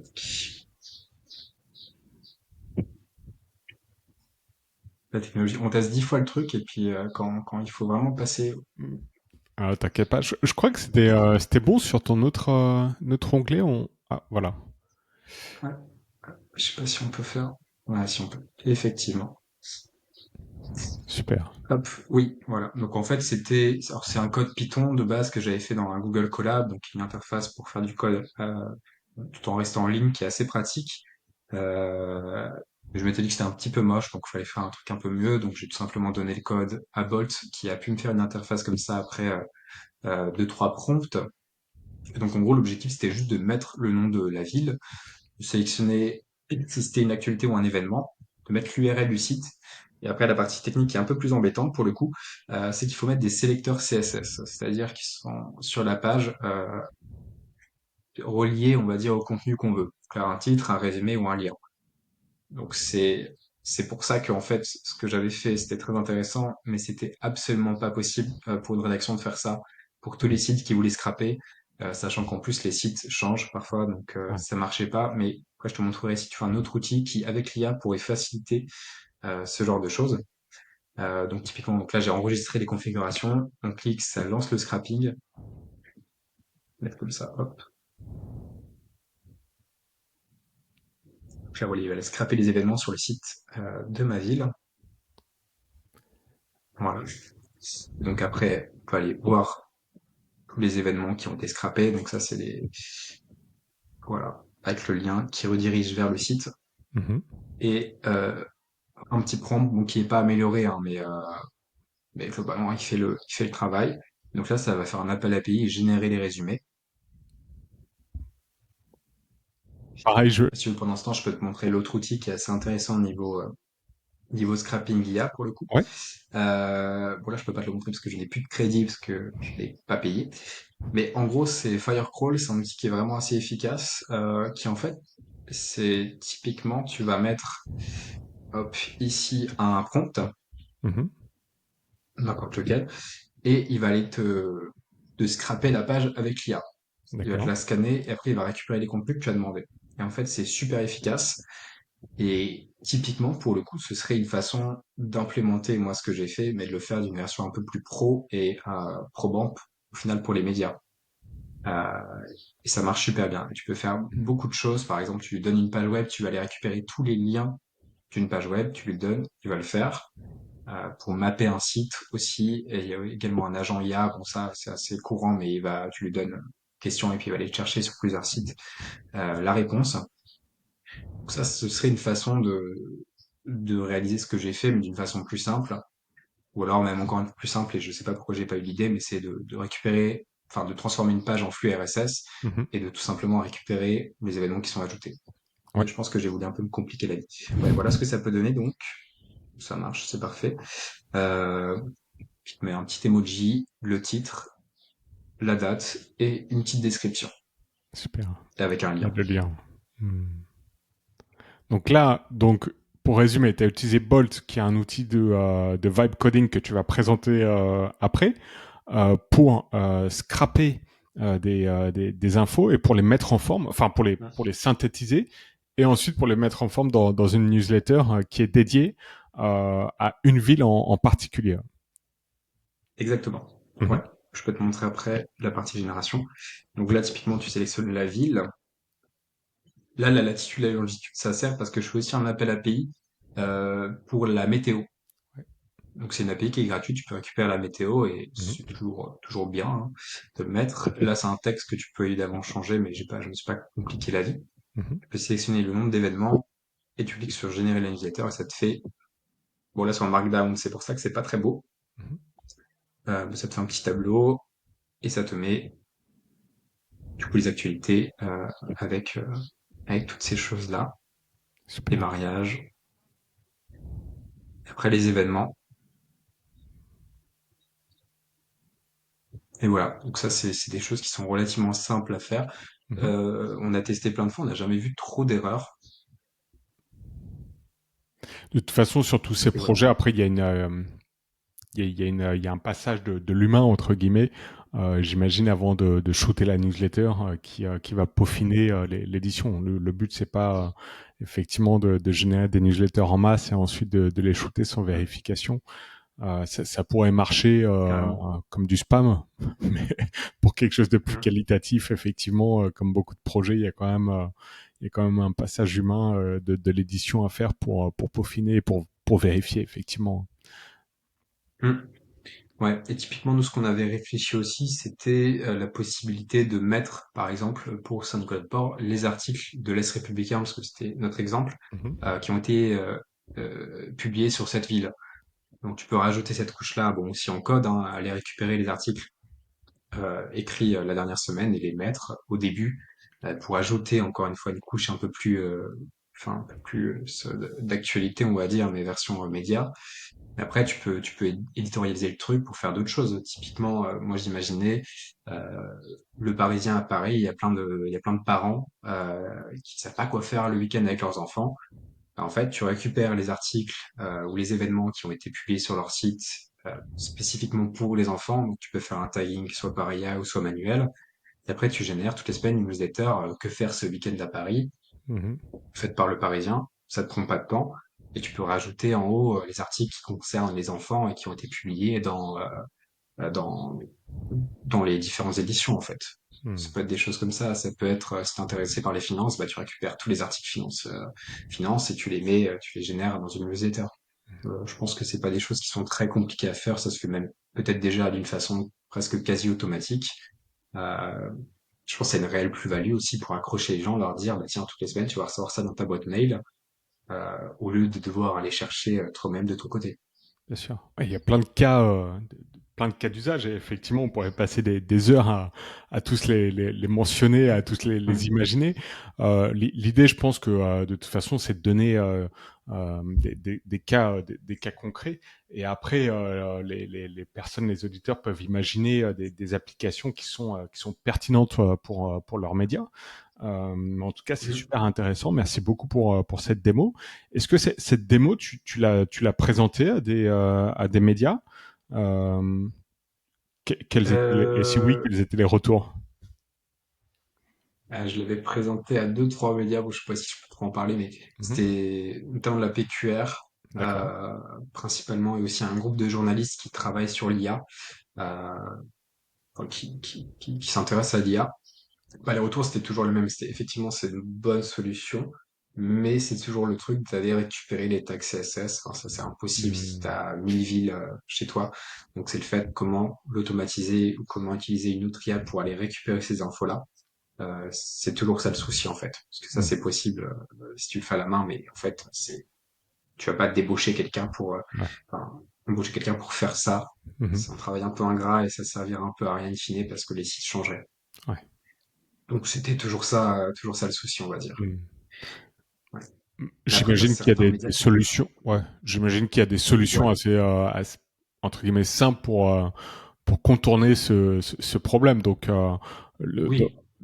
dans l'idée, Mm. enfin, quel était le ressenti? Est-ce qu'ils se sont dit, ah ouais, est-ce que ça leur a ouvert les yeux sur le fait que effectivement on peut utiliser ces outils pour créer des choses relativement simples. Alors, je vais mettre simplement entre guillemets parce que tu as quand même cette approche un peu data, t'aimes bien tester des outils, etc. Donc c'est pas à la portée de tout le monde non plus. Donc, quel était est-ce que tu as senti encore un peu ce frein ou cette réticence dont on parlait au début du podcast ou c'était Mm. plutôt enthousiaste et... Non, pour le coup, c'était plutôt enthousiaste parce que bah, dès que tu as la possibilité de récupérer des infos et d'en faire Ouais. quelque chose après, Hmm. sans trop d'efforts, finalement, c'est tout bénef pour tout le monde. Autant pour les sites où tu vas aller scraper de l'info, que les gens qui vont le lire et que les journalistes. Il y avait un média qui s'y intéressait particulièrement pour les correspondants locaux, pour en D'accord. fait récupérer donc, des événements, des choses comme ça, et après pouvoir les dispatcher sur leurs correspondants locaux, mais aussi pour pas se reposer uniquement sur eux, et pour avoir d'autres possibilités. Très clair. Tu as parlé donc d'agent IA, de vibe coding. Tu as présenté quelques idées, quelques outils comme Bolt. Est-ce que Ouais, tu peux peut-être nous parler de ce que c'est le vibe coding? Et tu as parlé de hackathon également. Et dans les notes du podcast, tu disais il y a certainement un sujet sur les hackathons au sein des médias qui profiterait potentiellement à plus en déployer, à plus en mettre en place. Voilà, est-ce que tu peux nous faire une présentation donc agent IA, vibe coding, qu'est-ce que c'est et comment l'utiliser? ouais. Donc, un agent IA, c'est tout simplement une IA de base, on va dire, qui a des outils. Euh, donc, toi, quand tu envoies un message à ChatGPT, finalement, c'est un agent IA, parce que quand lui, il va aller, c'est pas juste un LLM, c'est pas juste quelque chose qui va te générer du texte, mais il va aller chercher sur le web des informations, il va aller scraper des sites, donc c'est qu'il a aussi un scrapper, un outil scrapper, et il va aller scraper le site. En fait, les agents IA, ils peuvent faire tout un tas de choses. Quand tu leur donnes les bons outils, ils vont aller décider lequel est le bon à quel moment et une suite d'étapes, on va dire. Et là où ça peut être très intéressant, c'est que si toi tu crées, par exemple avec N8N ou Make, qui sont des outils qui permettent d'automatiser plein de tâches, bah, tu peux typiquement faire en sorte qu'on t'envoie un mail, le mail va passer chez ChatGPT et ChatGPT va te générer une réponse et toi tu vas envoyer la réponse mais sans rien faire. C'est-à-dire que d'habitude tu le fais manuellement, mais là l'automatisation va pouvoir le faire. Ça peut être particulièrement pertinent sur de la veille. Si tu dois surveiller tous les matins 10 000 sites parce que tu travailles, je sais pas, dans un média sur la tech et tu dois récupérer plein d'informations. Mm. Bah, typiquement, si tu fais un bon script N8N, par exemple, il va pouvoir aller te scraper les infos sur tous ces sites et après te faire soit une newsletter, soit un message sur Telegram ou peut-être sur WhatsApp, c'est possible aussi, Mhm. et t'envoyer toutes les infos là et dans le métro tu regardes et t'es bien, t'as pas à ouvrir 10 000 onglets et à vérifier tout ça. Donc ça peut te faciliter la vie grandement et on est au tout début encore des agents IA, mais ils vont pouvoir faire des choses assez euh, je pense assez exceptionnelles d'ici quelques années, notamment sur la veille particulièrement. Mm. Mm. Très bien. Et après, tu as un sujet aussi qui est au niveau du vibe coding. Le vibe coding, c'est coder, mais en fait, sans en avoir les compétences, on va dire, grâce à l'IA. Donc ça, il y a plusieurs outils. Il y a Bolt, il y a Lovable, qui est pas mal du tout aussi. Parce que Lovable, ils ont notamment un autre outil qui s'appelle Supabase, qui est un outil c'est des sortes de bases de données qui peuvent aussi rajouter des couches d'authentification ou peut-être même de paiement, il me semble. Mais en gros, ces deux outils ensemble, ils vont pouvoir te permettre de créer des sites, te créer des sites où tu peux te loguer d'une façon sécurisée, aussi avec Google si tu veux, euh, et avoir des bases de données dans ton site, parce qu'évidemment, quand tu codes un site, tu peux pas tout faire en HTML ou en Mm. CSS, il faut aussi que tu sois relié à certaines bases de données. Par exemple, quand tu écris un article, bah, il va être stocké dans une base de données, et il y a ces deux qui vont communiquer ensemble. Donc ces deux outils-là, ils sont assez exceptionnels ensemble. J'ai pu coder des petits trucs, des petits sites internet, des choses comme ça enfin, ça demande un peu quand même de crédit, donc soit il faut payer, soit il faut attendre quelques jours pour qu'ils reviennent à chaque fois. C'est toujours le problème avec les outils d'IA, il y en a tellement Mm. tu peux pas prendre des abonnements pour tout. T'en as aussi un autre qui s'appelle Emergent, agents.com, c'est le site, et j'ai fait un petit truc, je peux aussi te montrer Ouais. un petit outil parce que j'avais été en stage dans quelques directions et je m'étais rendu compte que quand on faisait une newsletter, ce qui était assez embêtant, c'est qu'à chaque fois, il fallait notamment checker les liens, enfin faire des choses comme ça qui étaient assez embêtantes. Ouais, je vais récupérer une newsletter, typiquement du Parisien. Hop, j'ai codé ce petit truc. Et en gros, et là, ça va analyser la newsletter. Hop, voilà, ça a récupéré le code HTML. En fait, ça va te permettre de faire un truc, bon, si tu veux regarder en noir et blanc ce que ça donne, en mobile ce que ça donne, bon, ça, je suis pas sûr que ça marche encore Mm. vraiment bien. Euh, mais après, tu peux analyser la newsletter et ce que ça va faire, c'est que tous les liens qui sont là et que normalement tu dois aller checker manuellement, Ouais. tu peux aller les voir. Mais l'objectif serait de rajouter on va dire une preview de la page web sur laquelle ça redirige pour voir si ça redirige au bon endroit. Là, D'accord. ça le fait pas encore parce que j'ai plus de crédit, mais c'est l'objectif. Et aussi lien sans texte, tu vois. Ça, niveau Mm. accessibilité, c'est pas ouf Bien sûr. pour les personnes enfin, qui utilisent un logiciel, par exemple, qui lit l'écran. Ça peut être assez intéressant de regarder comme ça. Et voilà, et là, tu vois, tu as un lien se désabonner de cette newsletter, donc c'est compatible RGPD. Et après, tu Mhm. as un petit rapport d'analyse sur les problèmes détectés. Bon, Mhm. c'est au tout début, enfin, j'ai codé un petit truc comme ça en quelques minutes, mais c'était l'objectif de pas devoir vérifier tous ces liens manuellement. Et ça, typiquement, c'est un use case, mais il y en a tellement, en fait, de choses qui, aujourd'hui, sont embêtantes. Alors, soit pour les journalistes, soit pour ceux qui sont derrière, de choses qu'il faut faire tous les jours et le faire plein de fois. Alors, en fait, avec un petit outil comme ça, tu peux le faire rapidement. Et là, il n'y a aucun appel API, ça coûte rien, c'est juste du code. Et je sais pas si je peux te montrer sur Emergence ce que ça a donné. Bon là j'ai plus de crédit donc ça marche pas trop, mais en gros j'avais juste parlé à ChatGPT, tu sais en mode text to speech, non Mhm. speech to text plutôt, et il m'avait fait un prompt, hop, voilà un truc Mm. tout bête et en gros Emergent a réussi à me produire un truc qui est quand même plutôt pas mal en quelques lignes de code et qui peut faciliter, en tout cas faire en sorte que certaines tâches soient plus rapides. Et donc, c'est tout bénef pour tout le monde et ça coûte rien. Mm. Et ça, Donc, c'est l'avantage du vibe coding, c'est que au-delà de devoir faire des choses euh, pour, euh, pour le public ou autre, bah, tu peux en fait juste développer des petits outils en interne qui sont pratiques pour tout le monde mm. et sans avoir besoin de rajouter des couches dans un CMS qui est déjà très compliqué ou autre. Ouais. Super, super exemple. Et donc, pour bien comprendre, tu as utilisé donc ChatGPT pour te générer le prompt qu'ensuite tu as transféré sur ton outil de vibe coding. Donc, tu n'as même pas besoin de, enfin, tu sautes une étape quasiment, enfin, tu rajoutes une étape avec ChatGPT, mais pour t'aider, pour t'assister à créer ensuite le code sur ton outil de vibe coding. C'est ça. Bon, après, j'aurais pu le faire sans, j'aurais pu l'écrire. Ça m'aurait juste pris plus de temps, donc Hmm. j'avais envie de le faire rapidement, donc j'ai fait ça. Et ouais, donc c'est assez rapide. Euh, enfin, pour moi, c'était vraiment très efficace et Mhm. c'est tout bénef. Super, très bon exemple. Merci pour Voilà. pour le partage d'écran. Tu souhaitais parler des hackathons IA également au sein des médias. Mm. Qu'est-ce que tu as à dire sur le sujet? Bah, typiquement, ce genre d'outils, c'est des choses qui peuvent être développées en hackathon sans trop de compétences techniques.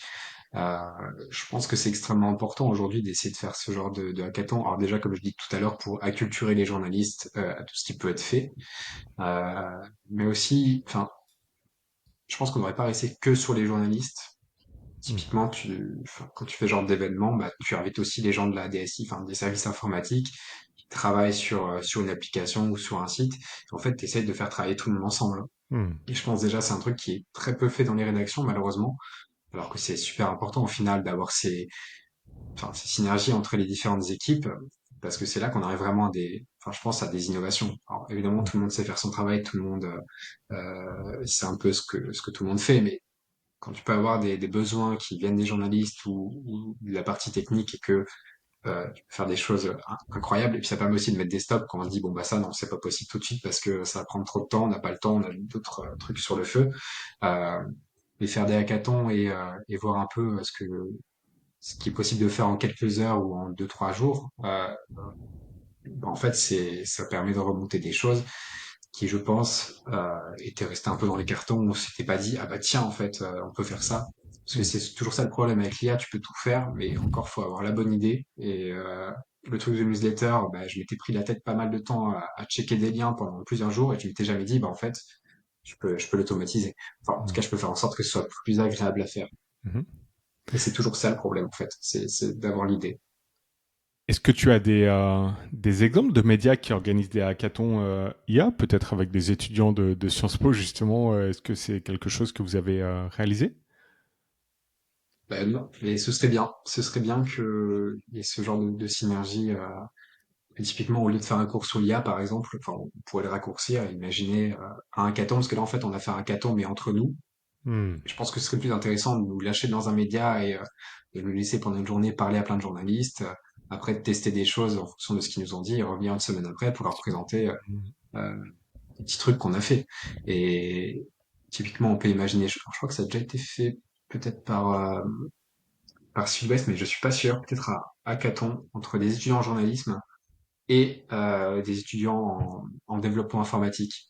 Et je pense qu'on peut imaginer aussi ce genre de synergie. Enfin, aujourd'hui, il y a plein d'écoles de code qui ouvrent partout, même dans des locaux en dur, enfin, dans toutes les villes de France. Donc, pourquoi pas aussi essayer de faire ça, parce que je pense que c'est deux types de publics dans les rédactions qui se parlent pas beaucoup, en fait. Ouais.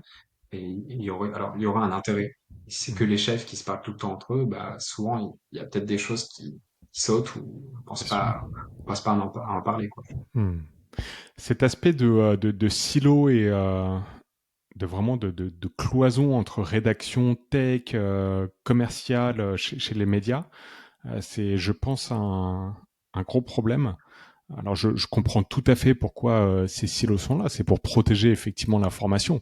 Parce que si tu dis aux commerciaux d'échanger avec la rédaction, au bout d'un moment, tu vois, ça va pas le faire en tant que média, quoi. Oui. C'est très dangereux. Donc je comprends l'idée. Maintenant, c'est vrai que c'est quelque chose, c'est un discours que j'entends de plus en plus d'essayer de casser ces silos, mais tout en étant effectivement conscient des risques potentiels et donc en mettant en place certaines protections pour effectivement évoluer et pour être toujours pertinent en tant que média demain face à l'arrivée de l'IA et de toutes les nouvelles technologies. J'en parlais notamment Mm. avec mon dernier invité qui est Maxime Topolov de Code.store, donc plutôt côté tech pour les médias. Et je lui posais la question de savoir quelles étaient ses recommandations pour les médias pour les 24 prochains mois, la feuille de route, et il disait Mm. justement essayer de casser ces silos et d'avoir une approche produit de médias en général et de faire parler les journalistes avec les équipes tech, avec les équipes dev, les équipes commerciales, etc. Et essayer de créer des synergies. Et Mm. c'est un peu ce que tu préconises, ou du moins ce que tu évoques aujourd'hui. Au niveau des hackathons, tu as parlé des choses que vous aviez essayé avec tes camarades pour des médias. Tu as parlé je crois, de Libération ou de certains médias, c'est le projet sur lesquels vous avez travaillé. Exactement, ouais. Et ces médias, vous les avez, pour être certain de bien comprendre, vous les avez pas, ces projets, vous les avez pas fait avec ces médias. Vous les avez fait, entre Non, guillemets, en leur nom, en utilisant leur marque, leurs médias, mais vous leur avez pas présenté ensuite les projets.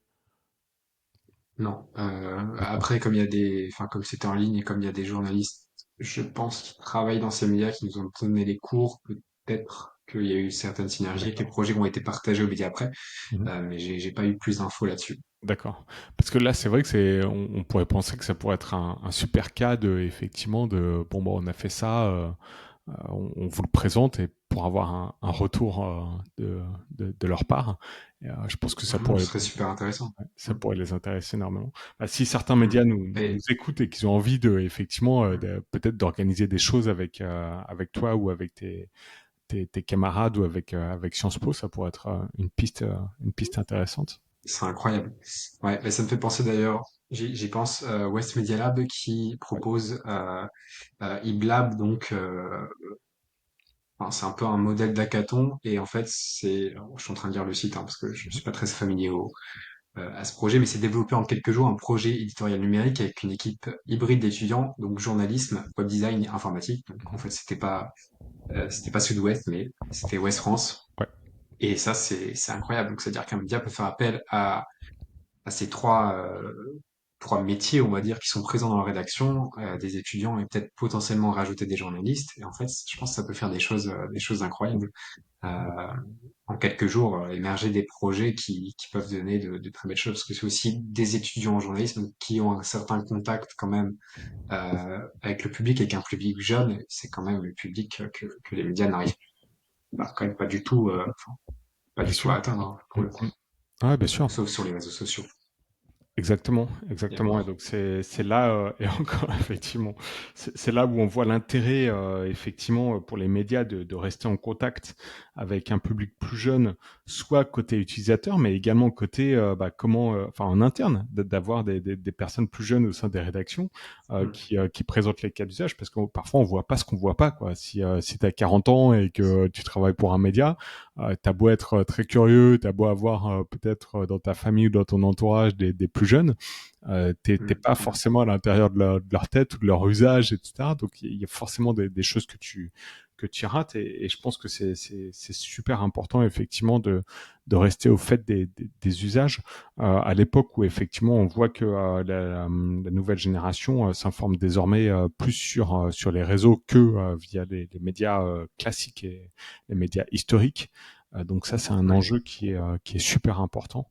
Je... Mais ça me fait penser aussi, Mhm. ça typiquement l'éducation média, elle est extrêmement importante évidemment, mais faut pas, je pense, hésiter aussi à ramener ces jeunes-là pour les semaines de la presse ou pour des visites ou autres dans les médias, Ouais. euh, et à leur demander en fait. Enfin, tu leur fais le matin une visite du média, voilà, comme d'habitude, mais l'après-midi, bon bah peut-être atelier pratique, on fait des vidéos TikTok, des choses comme ça, ou Mhm. alors tu leur montres 10 vidéos que soit le média a fait ou qu'ils ont piqué à d'autres médias pour voir un peu ce qu'ils aiment et réussir à savoir en fait bah, quelle vidéo ils regardent, pourquoi ils la regardent, qu'est-ce qui leur plaît dedans, est-ce qu'ils s'abonneraient à ce compte-là avec cette charte-là ou plutôt à celui-là. Enfin, je pense qu'il faut pas hésiter non plus à se baser sur eux parce que c'est eux qui écoutent les médias et c'est un public qui est très difficile à atteindre. Enfin, si tu leur envoies des formulaires, des enquêtes, des choses comme ça, bah, c'est un Ouais, public qui ne le fera jamais. Mais si tu les as sous la main, mais autant les faire participer à la création d'infos et voir bah, quelque chose les intéresse en fait. mhm, Je pense qu'il faut pas se priver à faire des sortes de groupes comme ça où les médias typiquement locaux, parce que c'est aussi un problème pour eux, ben invitez-les en fait, invitez les jeunes, des collégiens, des lycéens à venir voir le comment ça fonctionne et après contrepartie demandez-leur un peu d'aide sur les formats qu'ils connaissent le mieux finalement. mhm. Super intéressant.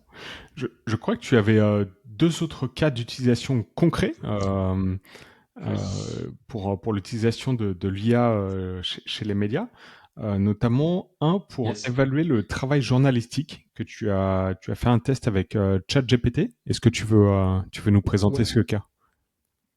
Je vais te montrer j'ouvre juste les liens comme ça. Ouais. C'est fait et après je partage mon écran. Tac. Oui, c'était l'idée de se dire l'IA, bah, elle est très bonne enfin, pour analyser un document en général. Donc là, c'est un projet que j'avais fait, c'est un petit test qui arrive, enfin, qui donne des résultats plutôt probants, mais qui n'a pas encore été peut-être un jour on va dire, utilisé réellement. Je suis aussi à l'association des journalistes LGBT, la JL, Mhm. et en fait, on a une charte qui dit comment bien parler, par exemple, des personnes trans, de la PMA, du VIH/SIDA ou des faits divers LGBTI-phobes. Et c'était l'idée de se dire, bah, avant de publier un article, est-ce qu'on regardait pas si on n'a pas fait une bêtise, si on n'a pas dit un truc qu'on n'aurait pas dû dire, ou faut peut-être le formuler autrement, ou faut peut-être donner la parole aux personnes concernées. Donc en fait, dans ce chat GPT personnalisé, ça d'ailleurs une fonction qui est quand même assez folle Ouais. sur ChatGPT. Mhm. J'ai partagé mon écran, mais je me souviens plus. Oui, oui, c'est bon. Oui, en gros, je vais faire un petit prompt qui est pas mal et bon voilà. Après, je pourrais peut-être, si vous voulez te le laisser, mais Mhm. ça, ça analyse en gros les articles. Après, je lui ai mis une base de connaissances. Bon, j'ai peut-être un peu abusé sur le nombre de documents, mais sur en gros toute la charte de l'AGL. Et après, c'est assez simple. En gros, je lui donne un article. On peut faire un test. Je pris un Mhm. article du Figaro parce que généralement sur les questions trans, c'est pas les meilleurs. En fait, tu colles l'article et après, ça va te donner un score. Voilà, petit disclaimer. Mhm. Hop. Et il va t'analyser l'article en disant les choses qui sont peut-être un peu pas top. D'accord. Je l'avais fait tester à quelques personnes et ça marchait plutôt pas mal. Bon, évidemment, l'objectif c'est pas de l'utiliser, je pense, a posteriori, pardon, pour flaguer un média ou un autre, mais ça peut servir quand bah, on traite d'un sujet qu'on connaît pas trop Ouais. et on veut éviter de dire n'importe quoi, bah, on le passe là-dedans et Mhm. puis voilà. Bon, par exemple, typiquement, visiblement dans l'article, il y a écrit transsexuel, Hmm. euh, faut mieux éviter généralement. Et après, il va donner un petit score, Super. bon, qui est un peu subjectif parfois. Mhm. Et et le prompt, il est quand même assez détaillé, j'ai l'impression. Est-ce que tu peux nous donner une présentation de comment toi tu promptes? Parce que le prompt, ça fait tout. On voit un peu tout et n'importe quoi sur Internet en termes de conseils pour faire des prompts. Tu as l'air Mm, d'être mm. quand même bien habitué à l'usage et d'autant plus pour les médias. Donc, est-ce que tu as des conseils ou des recommandations, des choses que tu as testées et qui fonctionnent, des choses que tu as testées et tu te dis c'est à éviter sur vraiment le prompt pour dans le cadre de projets journalistiques médias? Ouais, bah moi je dirais en général faire confiance à l'IA aussi. Ce que je peux peut-être te montrer, mais quand tu veux créer un GPT, euh, c'est où? C'est là. Hop. Typiquement, quand tu fais créer, il y a une option que peu de gens connaissent. C'est après tu cliques ici et en fait là, tu peux dire ce que tu veux. Enfin, ce que D'accord. tu veux pour le bot. Donc typiquement, moi je clique sur le petit icône dictée et en fait je vais dire bah moi j'ai envie que tu me fasses ça, que quand je te donne un article par exemple tu vas me corriger toutes les fautes mais tu vas pas me les corriger directement, tu vas me les mettre en bas ou tu vas me les mettre en gras et puis après tu vas dire ah bah tiens, faudrait plutôt améliorer ça, faudrait mettre un exemple là, il manque telle ou telle chose.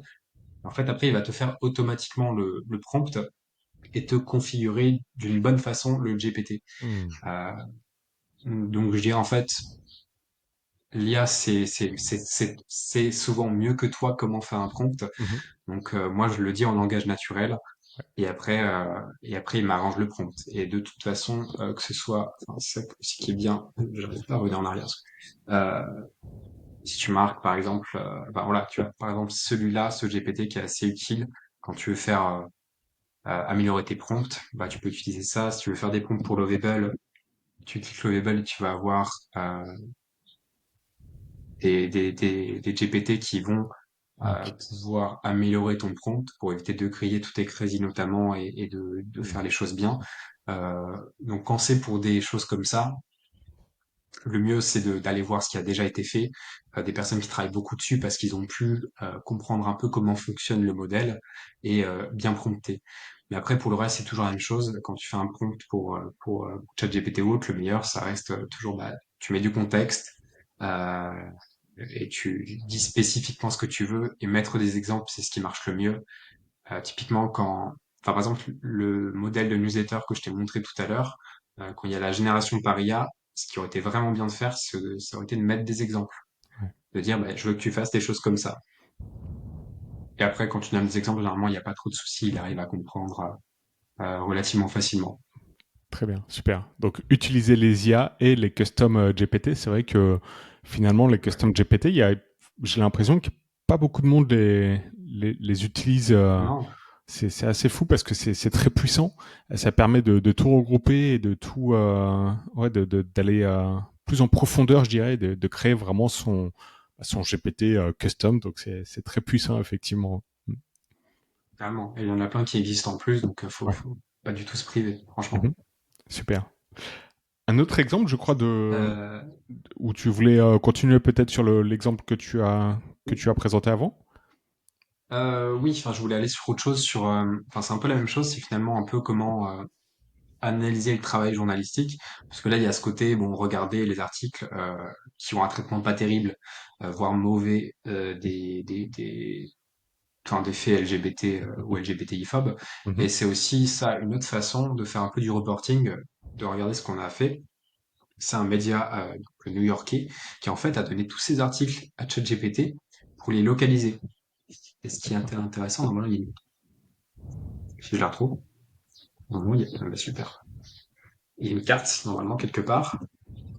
Et en fait, voilà. Et ça, par contre, c'est extrêmement intéressant. Hop. Et voilà. Ah, super. Et là, tu vois tous les petits points avec les articles qui sont du coup Hmm. géolocalisés. Et ça a été Et fait avec un outil spécifique ou un outil interne ou... oh non, vraiment avec ChatGPT. Donc, alors je sais pas trop comment ils ont fait. Ils ont peut-être dû faire des appels API parce que Ouais, ça me paraît un peu sinon ça peut être poussé quand compliqué. même. Ouais. Hmm. Ouais. Et donc en fait, c'est super intéressant parce que là, on peut voir un peu comment tu traites tel ou tel quartier.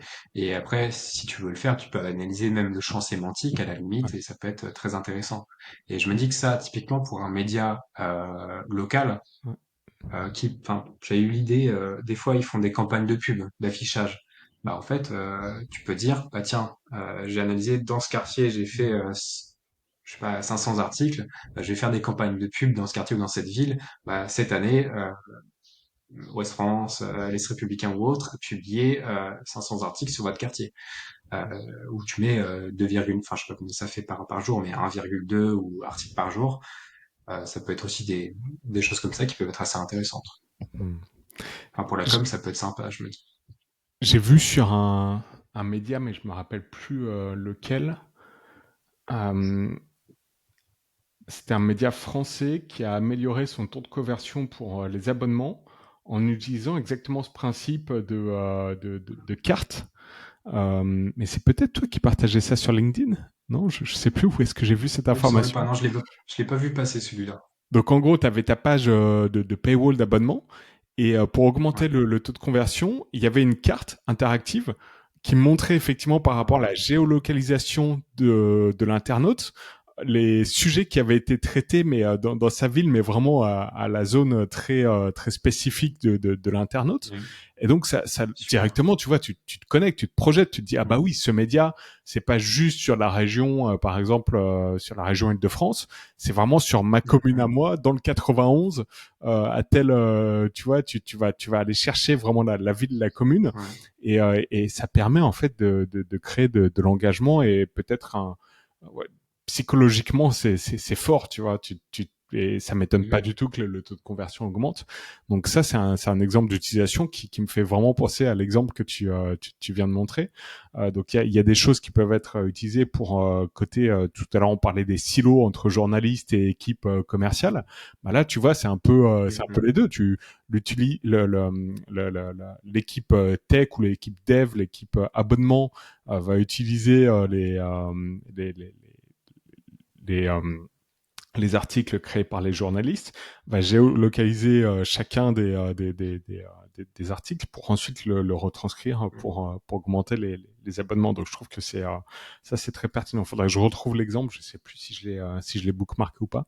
Voilà, Mhm. petit aparté.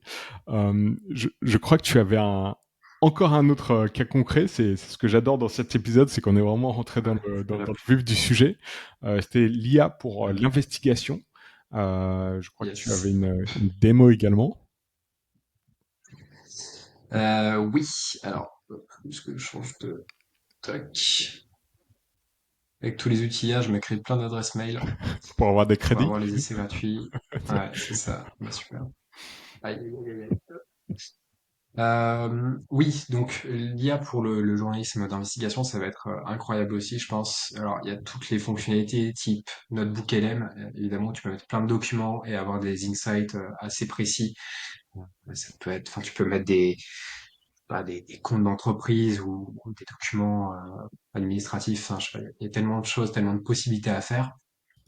Euh, voilà, mais il y a aussi l'analyse de corpus avec énormément de données. Et ça peut être assez compliqué pour un journaliste de gérer tout ça. Typiquement, là, j'ai pris par exemple tous les tweets d'Elon Musk. Enfin, peut-être pas tous, mais en tout cas, ça date un petit peu, donc il n'y en avait pas autant que maintenant. Et l'objectif, c'était d'utiliser un modèle qui s'appelle BERT Topic, et en fait, qui fait du topic modeling, c'est-à-dire qu'il va extraire les grands thèmes d'un corpus de documents, donc de tweets ou de transcriptions ou de quoi que ce soit, et en fait, il va aller comprendre le sens des textes, regrouper des contenus qui vont être similaires, et identifier des mots-clés après qui vont être représentatifs. Et ça, typiquement, ça peut être super intéressant si tu as plein de données et tu veux déjà voir un peu ce que ça fait. Euh, voilà, c'est du code, c'est du code généré par ChatGPT. Je me suis pas embêté à coder. Mhm. Euh, et ça, c'est un modèle qui est disponible notamment sur Giniface dont je parlerai après. Euh, ah non, là, c'est peut-être pas. Ah non, ben là, c'était pas Musk en fait. C'était quoi ça? Je fais tellement de choses qu'après j'oublie et je renomme même pas mes Google Colab. Là, ça devait être peut-être... oui, c'est les données de la HATVP, de la Haute Autorité de la Transparence à la vie politique, parce que les lobbies en France doivent déclarer les actions qu'ils font. Et donc, l'objectif, c'était de voir un peu quoi ça ressemblait, s'il y avait des thèmes qui se retrouvaient un peu régulièrement. Bon, ça fait un gros truc comme ça, donc c'est pas très lisible. Mais en gros, plus tu zoomes, plus tu vas avoir des petits clusters comme ça qui vont, en Hmm. fait, se rassembler. Donc là, c'est surtout assurance. Donc après, il va te nommer ça assureur, emprunteur, contrat. Et Mhm. t'en as plein. En fait, t'as asile migration, centre professionnel de soins. Je sais pas si t'as entendu la perceuse. Non, c'est bon. Il y a une perceuse. Super, parfait. Euh, donc, voilà, pardon, excuse-moi. Donc voilà. Et après, on va avoir, en fonction enfin, les mots-clés les plus utilisés. Mhm. Ça peut être assez intéressant pour quand tu as une grosse base et que tu veux voir un peu les thèmes récurrents. Tu peux faire aussi des petites cartes. Donc Donc c'est là pas pour très le lisible. pour le journaliste data en devenir que tu es, j'imagine que ce genre de projet t'intéresse particulièrement. Oui, bah oui, parce qu'on peut faire des tas de choses. Et puis aujourd'hui, avec l'IA, tout est démultiplié. Et typiquement, il y a une startup française qui s'appelle Harlequin, alors qui travaille avec quelques médias, mais aussi des institutions, peut-être même des choses liées à l'armée ou comme ça m'étonnerait pas. Alors, j'ai pas de démo à faire parce que je n'ai pas de plus d'accès parce que j'en avais quand j'étais en stage à Radio France. Mhm. Mais en gros, tu mets une énorme base de données, même une énorme base de données, tu le mets dedans et il va t'identifier aussi des thèmes. Et en fait, tu vas avoir une petite espèce de carte comme ça interactive où vas pouvoir cliquer sur un node et ensuite tu en as plusieurs et à chaque fois plusieurs qui vont se décomposer en sous-thèmes. Et c'est extrêmement intéressant parce que alors là typiquement c'est une base sur Gaza, alors je sais pas exactement ce que c'est, Mhm. mais en gros il va te générer un label pour ce thème et il va te mettre des entrées clés, les termes les plus utilisés, des sous-thèmes encore, des dates. Et en fait, ça va permettre de visualiser plein de choses et pouvoir traiter des énormes bases de données et avoir une représentation graphique faite par l'IA. C'est un peu le même modèle enfin, pas le même modèle informatique, je veux dire, mais un peu le même type Ouais. que BERT Topic, mais en beaucoup plus avancé. Et ça, je pense que c'est une startup qui va pas mal avancer au fil des mois. Et ça a d'ailleurs été créé par Hugo Micheron, qui est enseignant à Sciences Po, d'ailleurs, un Très bien. chercheur. Super intéressant. Voilà. Et ça a été testé par quelques médias, donc Radio France. Et c'est aussi, ça a été testé par Le Pont l'Express, je sais plus, pour explorer la convention, non, pas la convention, pour explorer les doléances des Français après les Gilets jaunes. Je sais plus comment ça s'appelle. Hmm. Mais il y avait plein de choses. Et ils ont pu du coup faire un article qui était très très sympa et avec tous ces thèmes et en observant un peu quels thèmes revenaient souvent avec quels mots-clés. Enfin, c'était très intéressant à voir. Super intéressant. Je mettrai le lien encore une fois en description. Tu as parlé de Hugging Face. Est-ce que tu Ouais. veux nous présenter ce que c'est et comment l'utiliser? Yes. Euh, donc Hugging Face, c'est une plateforme qui est incroyable. C'est en gros, si on prend ChatGPT, c'est un énorme modèle. C'est c'est juste impossible pour quiconque d'essayer de le refaire ou quoi que ce soit, ou de le fine-tuner. Enfin, si on peut le fine-tuner avec les fonctionnalités qui sont disponibles sur ChatGPT, mais tu peux pas faire des choses incroyables avec, et ça peut coûter cher. L'avantage de GameFace, c'est que tu as des modèles, des petits modèles, qui sont décomposés en fonction de certaines tâches, que tu peux utiliser, fine-tuner, c'est-à-dire adapter à tes propres données, et c'est plus ou moins gratuit selon l'utilisation que tu as, mais ça ouvre des possibles, enfin, le champ des possibles, c'est incroyable. Ça permet, alors, ça peut être assez complexe au début, Mhm. mais en gros, tu arrives sur cette page, ça, c'est tous les modèles. Il y en a énormément. Et tu as notamment les plus connus, par exemple, comme DeepSeek. Tu as certains modèles de méta aussi qui les mettent gratuitement à disposition, comme Llama. Euh, donc c'est super, mais là, c'est des LLM, enfin, la génération de texte, mais tu en as plein. Tu as du audio text-to-text, tu as la détection d'objets, du text-to-image, la classification d'images. Donc, typiquement, c'est un chien, c'est un chat. Euh, tu peux avoir de l'image tout 3D. Tu mets une image, ça te la transforme en objet 3D. Tu peux avoir de la classification, traduction. Enfin, en fait, toutes les tâches quasiment qu'on peut te faire, ChatGPT, ici, ils sont décomposés, on va dire. Tu as du text-to-speech notamment. Et non, c'est pas du text-to-speech, Whisper, qui est très utilisé. Et ben, tu l'as aussi. Donc, en fait, ça te permet, sur des cas précis, d'avoir des petits modèles qui sont donc aussi beaucoup plus écologiques, qui vont pouvoir être entraînés sur tes propres données pour faire des résultats qui vont être sans doute bien plus puissants que si tu utilisais une IA généraliste en général. Et l'avantage, c'est que c'est des petits modèles, donc tu peux les faire tourner en interne, c'est-à-dire que tes données restent chez toi, contrairement à d'autres. Mhm. Euh, et c'est assez intéressant. Par exemple, Radio France utilise Whisper, euh, mais ils n'utilisent pas Whisper chez OpenAI, ils utilisent Whisper qui sont chez eux sur leur serveur, ce qui évite qu'il y ait tout un tas de données qui transitent et qui aillent chez OpenAI. Et je pense que ça va arriver aussi ça pas mal chez les médias où ils vont vouloir développer enfin pas développer leur propre modèle, mais en tout cas fine-tuner leur propre modèle chez eux pour éviter que toutes leurs données partent Local. chez des entreprises américaines, quoi. Ah, bien sûr. Euh, Mhm. donc voilà, donc tu as des modèles que tu peux fine-tuner.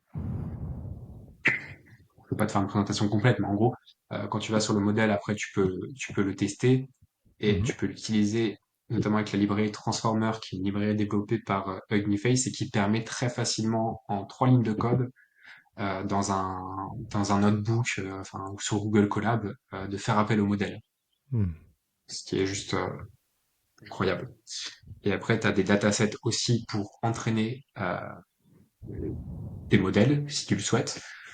T'en as plein sur plein de thèmes, t'as des photos, t'as des vidéos, t'as des audios, t'en as plein de différents. Donc t'as tout ce qu'il faut, en gros, pour entraîner et fine-tuner un modèle. Et la version qui sera peut-être plus simple pour les journalistes, parce que c'est trop compliqué sinon, c'est ces Space. Ces Space, ils sont basés sur des modèles qui sont aussi disponibles sur Hugging Face, et ça va te permettre de faire plein de tâches. Donc toutes les tâches dont je t'ai parlé avant, elles sont là. Par exemple, si tu cliques, si tu veux faire de l'OCR, on va filtrer par Most Likes. Et ben là, par exemple, tu vas avoir un petit outil qui sera en ligne. Alors il y en a certains qui envoient pas les données, donc tes données restent en ligne. C'est le cas notamment de Whisper, des Whisper qui sont sur ces spaces. Tu peux faire de la transcription de tes audios et ça reste en local. Donc là, typiquement, tu vas déposer une image et tu sélectionnes la langue et ça va t'extraire le texte. Mais t'en as des centaines en fait, Mhm. enfin même des milliers pour le coup. Et comme il y en a trop, ce qui est intéressant, c'est qu'il y a aussi un groupe de journalistes sur Hugging Face. Et donc là, typiquement, tu vas avoir un toolkit pour les journalistes et les créateurs de contenu.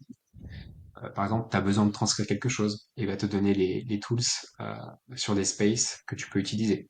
Euh, voilà, il y a plein. Enlever les, les j'en perds en anglais, enlever les sons Mhm. qui perturbent un audio. Enfin, voilà, t'en as Super. plein.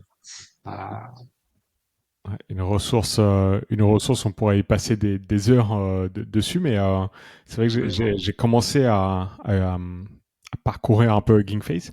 Au début, c'est un peu intimidant quand on n'est pas tech. C'est un peu, Mm. il y a un peu une paralysie d'utilisation. Toi, tu conseilles d'aller sur Space pour débuter, peut-être, parce que c'est plus Ouais, simple et enfin c'est plus même accessible. ouais, si t'es journaliste, tu vas sur Journalist on Hugging Face. Mhm. Et là, tu vas avoir, t'as un Slack déjà, donc ça peut Super. être assez intéressant de le rejoindre. Et ça, d'ailleurs, c'est animé par Florian Daudin, je crois peut-être un ancien journaliste, je sais plus, mais en tout cas, Ah, c'est ouais. lui qui gère un peu les journalistes J'ai écouté un chez podcast Hugging Face. avec avec cette personne. Il est canadien, je crois, et il est effectivement, il parlait de Gingface. Et c'est comme ça que j'ai découvert tout ça. Et effectivement, je mettrai le lien. C'est le podcast. C'est un podcast en anglais, mais c'est super intéressant effectivement sur l'usage de l'IA Cool. pour les journalistes. Ouais, je mettrai le lien. Carrément. Super. Ok, très bien. Mm. Ouais, c'est pratique Et ça, t'as aussi effectivement. Ouais. ouais, et des collections aussi un peu pareil que ce que je viens de montrer avant. Mm. Euh, donc c'est ça qui est intéressant. Mais pour l'investigation, il y a aussi, enfin, on peut l'utiliser. J'avais fait bref, c'était un petit Notion avec quelques. C'est peut-être un peu trop technique, donc je vais un peu descendre. Mais en gros, ce qui est bien avec Uniface, c'est que euh, là, tu as AutoTrain. AutoTrain, c'est assez incroyable parce que c'est une plateforme qui est sur Face qui est assez simple assez simple d'utilisation et qui va permettre de faire des choses d'investigation ou autres assez avancées. Typiquement, le New York Times, il a plein de photos satellites de Gaza. Il veut dire sur ces photos satellites où est-ce qu'il y a des cratères d'obus ou des choses comme ça. Et ben avec AutoTrain, enfin ils l'ont pas forcément fait avec AutoTrain sur leur enquête, mais ce que tu peux faire, c'est que tu fournis à AutoTrain des images de cratères, enfin des images où il y a des cratères, des images où il n'y en a pas. Tu entraînes le modèle très facilement sur une interface. Je peux te montrer ici. Hop, voilà. Euh, donc tu cliques, duplicate space, enfin bref, tu choisis un CPU pardon, Mhm. qui est gratuit. Bon, là j'avance peut-être un peu dans les détails, mais en gros tu sélectionnes ta tâche, la classification d'image, et là tu vas juste uploader donc des images qui ont des cratères, des images qui n'en ont pas. Tu start training et ça va en fait t'entraîner le modèle. Et après ton modèle il va être disponible sur une space, comme je t'ai montré tout à l'heure, qui sera en privé pour toi. Et après tu pourras tester le modèle et voir si en lui donnant des images satellites s'il détecte ou non des cratères. Euh, et donc ça rend le travail d'investigation pour certains cas comme ça, où il y a des choses visuelles à analyser ou autres, extrêmement intéressant. Hmm. Très bien. Et ça peut être aussi un truc tout bête. Tu vas analyser par exemple le Instagram de Jordan Bardella, enfin les photos, parce que lui il est très sur les réseaux sociaux. Tu veux savoir à peu près les objets qu'il y a dans ses photos par exemple. Je sais pas si ce sont des voitures ou des plantes ou j'en sais rien. Et ben tu peux, alors sans forcément utiliser Autotrail, mais tu peux trouver euh, un modèle de détection d'objets dans les images. Tu lui mets tout son Insta. Et après, tu as du coup les objets qui sont plus représentés dans ces photos. Bon, c'est un truc bête, mais ça peut être un use case. Enfin, il y en a plein, il y en a des centaines. Et le problème avec tous ces outils que, enfin, comme d'habitude, il y a plein d'use cases, mais il faut juste trouver enfin, ce que tu veux faire avec, quoi. C'est toujours ça. Il y a Hmm. tellement de choses de possibles. Bien sûr, bien sûr.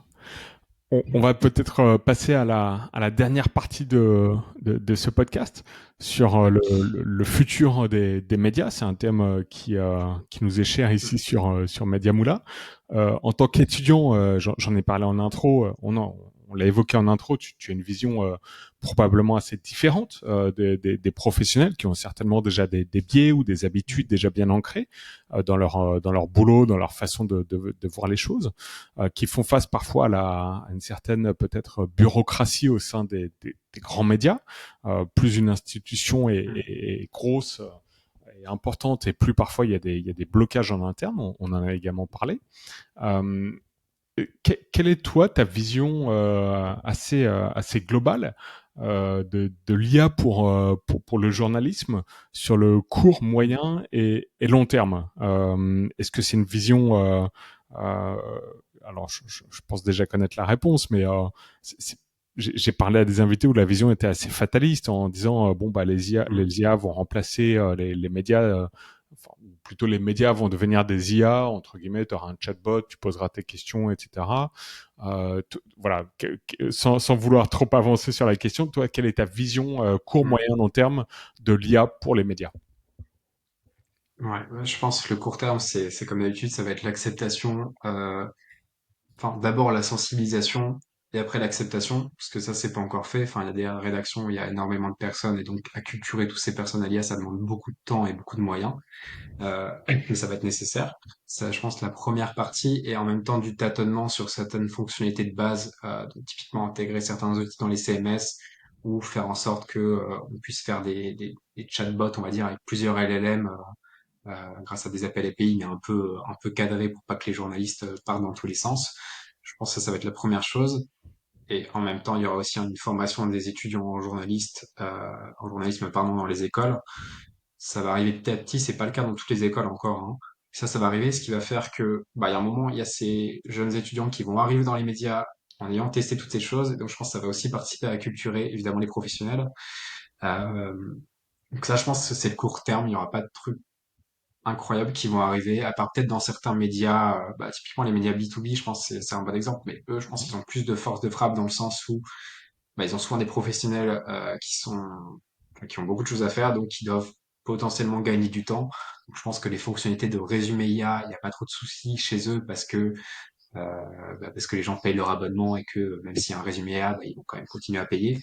Euh, Pareil pour d'autres fonctionnalités de résumé, je pense que ça va plutôt arriver d'abord dans les médias B2B parce que il y a aussi énormément de choses à faire, il y a moins de blocage dans l'acceptation du public.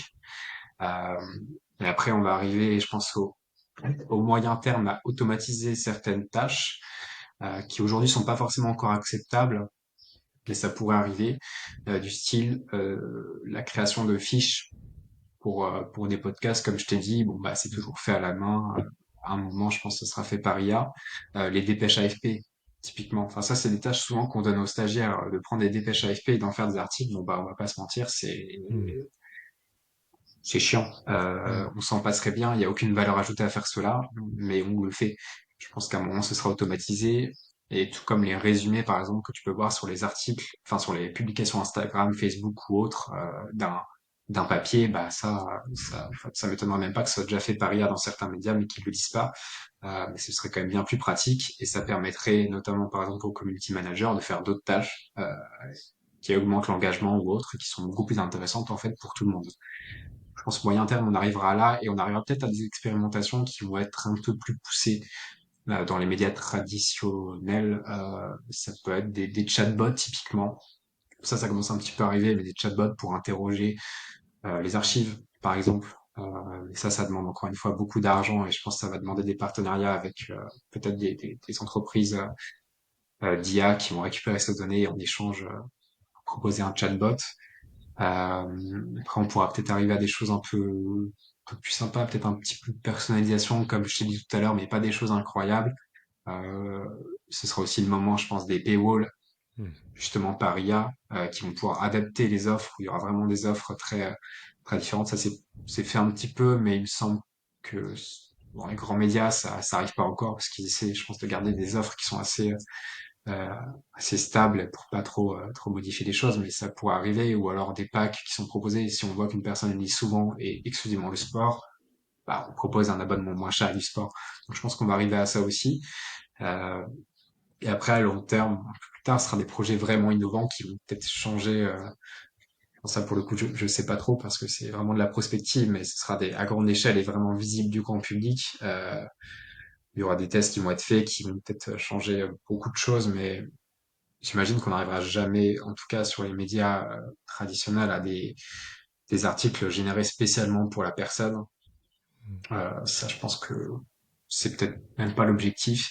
Euh, Ce serait peut-être possible dans certains médias, mais pour moi, ça n'arrivera pas de suite.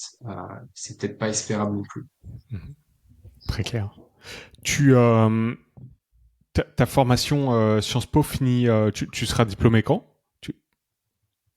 Je suis disponible en 2027 puisque à partir de septembre, je pars à l'école 42, D'accord. qui est une école de programmation pour faire un an à l'école 42 et apprendre le code. Enfin, je connais déjà un peu, mais vraiment apprendre un peu les rouages de l'informatique et puis aussi baigner dans cette culture un peu start-up. Mhm. Je pense qui est pas mal du tout, surtout dans le monde des médias où on en manque un peu finalement. Même si d'ailleurs j'ai oublié d'en parler, mais à Sciences Po, alors pas à l'école de journalisme, mais à Sciences Po, il y a un incubateur de start-up qui est à quelques mètres de l'école de journalisme. Et en deuxième année de master, on a un cours sur comment créer sa start-up pardon, média. Et ça, je pense, c'est des choses qui sont uniquement faites à Sciences Po. Et c'est l'avantage aussi de la formation, c'est que, enfin, il faut de l'innovation dans les médias. Les médias ne peuvent pas forcément le faire eux-mêmes en interne. Donc ils sont plus aptes à acheter des services qui sont proposés par d'autres. Et je pense que c'est le bon moment pour créer sa startup IA dans les médias, typiquement. Donc si j'arrive à trouver un bon concept, peut-être que cette année de césure sera le moment pour ça, quoi. C'était ma prochaine question. Je voulais t'interroger sur peut-être ton job idéal ou ton recrutement. Tu as mentionné en intro que tes camarades te disaient que tu étais dans le bon filon, dans la bonne, dans la bonne voie, disons, avec ce profil relativement hybride entre data, tech, IA, journalisme. Quel serait le job idéal pour Evan une fois que tu seras diplômé? Je pense dans un grand groupe, dans un grand média ou de la PQR. Enfin, il y a aussi des grands groupes en PQR, mais faire ça en fait, de l'innovation, réussir ça peut être parfois enfin montrer aux journalistes comment on utilise l'IA, ce que je fais souvent à Sciences Po finalement quand tous mes camarades viennent de me demander comment on fait ci ou comment on fait ça. Ça m'intéresse pas mal d'enseigner ces choses-là euh, et faire des tests en fait toute la journée, faire des POC, trouver Mhm. de nouvelles façons de faire des choses, faire de l'A/B testing, enfin toutes ces choses-là en fait m'intéressent sur comment imaginer le média de demain pour que ce soit finalement accessible à tout le monde et que tout le monde puisse vraiment profiter de l'actu sans se prendre un mur quand on essaie de comprendre la moindre des choses, quoi. Mhm. Donc c'est ça. Pas forcément toucher au contenu journalistique, mais plutôt le mettre dans une forme qui intéresse tout le monde. D'accord. Mais pour autant, t'exclus pas le fait d'éventuellement créer ta startup. C'est quelque chose qui t'intéresserait également? Ouais, franchement, ça m'intéresse pas mal parce que, enfin, je pense que c'est le moment en fait. Je pense que Hmm. j'aurais pas forcément, enfin, c'est maintenant l'IA, les médias, c'est en ce moment. Si je veux revenir au journalisme plus classique pour écrire des articles, faire des choses comme ça, enfin, je peux toujours revenir à ça. Bien sûr. Euh, mais là, je pense que c'est le bon moment. Il y aura les moyens, les investissements et et les idées surtout. Ouais. Et puis tu vas te faire un réseau également, tu vas avoir de nouveaux contacts avec l'école 42, donc ça va t'ouvrir d'autres possibilités. En attendant, si certaines personnes nous écoutent et souhaitent prendre contact, peut-être pour discuter de justement d'innovation, de médias, de start-up ou potentiellement de recrutement en 2027 pour prendre un peu d'avance, quel est le meilleur moyen de te contacter? Ça reste LinkedIn, je pense. Ouais. Ok, Mm. super. Bah, je mettrai le lien de ton profil et effectivement, preuve que tu réponds. Moi, je t'ai contacté via LinkedIn, donc j'encourage tout le monde de suivre ton profil. Tu partages régulièrement des infos qui, pour le coup, vont en profondeur, sont pas juste du sensationnalisme comme on peut voir sur LinkedIn. Donc, félicitations. Et Merci. dernière question, est-ce que tu as un média ou un groupe média qui t'inspire particulièrement, où tu te dis, eux, ils ont capté un truc et ça, c'est vraiment très, très sympa et très, très pertinent ce qu'ils font. Ça peut être en France ou à l'étranger. Ouais, c'est compliqué. En vrai, je pense politico ou contexte, un des deux. Mhm. Euh, Plutôt des médias du coup B2B pour le coup. Mais enfin, moi, ça m'a toujours impressionné le site de contexte avec toutes les fonctionnalités qui sont disponibles. Typiquement, ils font de la retranscription des séances à l'Assemblée nationale.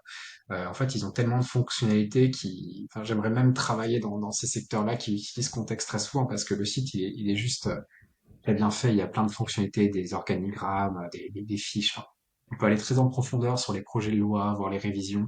Et en fait, ils ouvrent le champ des possibles. Alors, il n'y a pas forcément l'IA tout le temps, mais en tout cas, c'est comment faire de l'innovation avec des choses qui existent déjà et les mettre dans une forme qui est beaucoup plus sympathique à lire. Et après, je t'aurais dit Politico parce que ce qu'ils ont sorti il y a très peu de temps, c'est très intéressant. C'est Politico Pro, l'offre, je crois. Et ça permet, à partir de tous les articles de Politico et d'autres sources, de créer des white papers, enfin, de créer Mhm. euh, quand on est un professionnel, de pouvoir faire des sortes de policy reports. Alors, j'ai pas le nom en français moi, Des j'ai pas la rapports traduction en d'analyse français, sur mais les.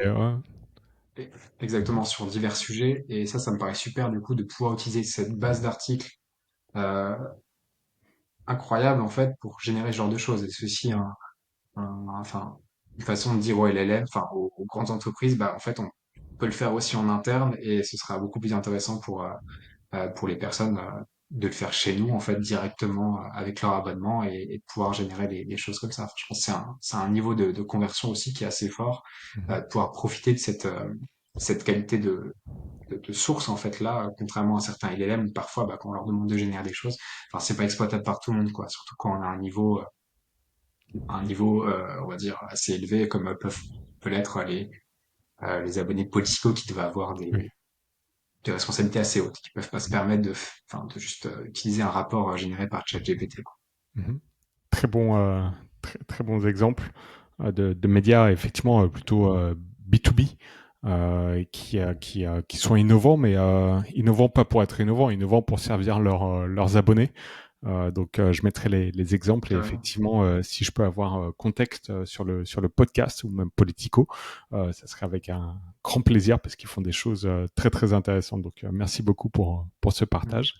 Et merci énormément pour ta disponibilité. Félicitations également pour tout ce que tu mets en place, pour tout ce que tu testes. C'est vraiment un plaisir d'échanger avec toi. Je pensais pas, tu vois, recevoir un étudiant sur ce podcast. Quand j'ai créé ce podcast, c'était plutôt dédié aux pros. Mais je suis persuadé, et t'en es la preuve, qu'on peut énormément apprendre aussi des gens qui sont dans cette phase de vie d'étudiant, parce que tu as une approche encore plus ouverte parfois que certains professionnels. Donc merci énormément Evan pour ta disponibilité, pour tous ces exemples, tous ces cas concrets d'utilisation et d'avoir partagé avec beaucoup de transparence les outils que tu utilises et que tu as mis en place. Je ne sais pas si tu as quelque chose à ajouter pour clôturer le podcast. Pas du tout, juste te remercier aussi pour ce temps d'échange, parce que ça m'a permis aussi, en préparation, en amont et lors de notre échange, d'avoir plein de petites idées, des choses à creuser. Donc, merci beaucoup aussi pour cette opportunité. Je t'en prie. À bientôt Evan. À bientôt.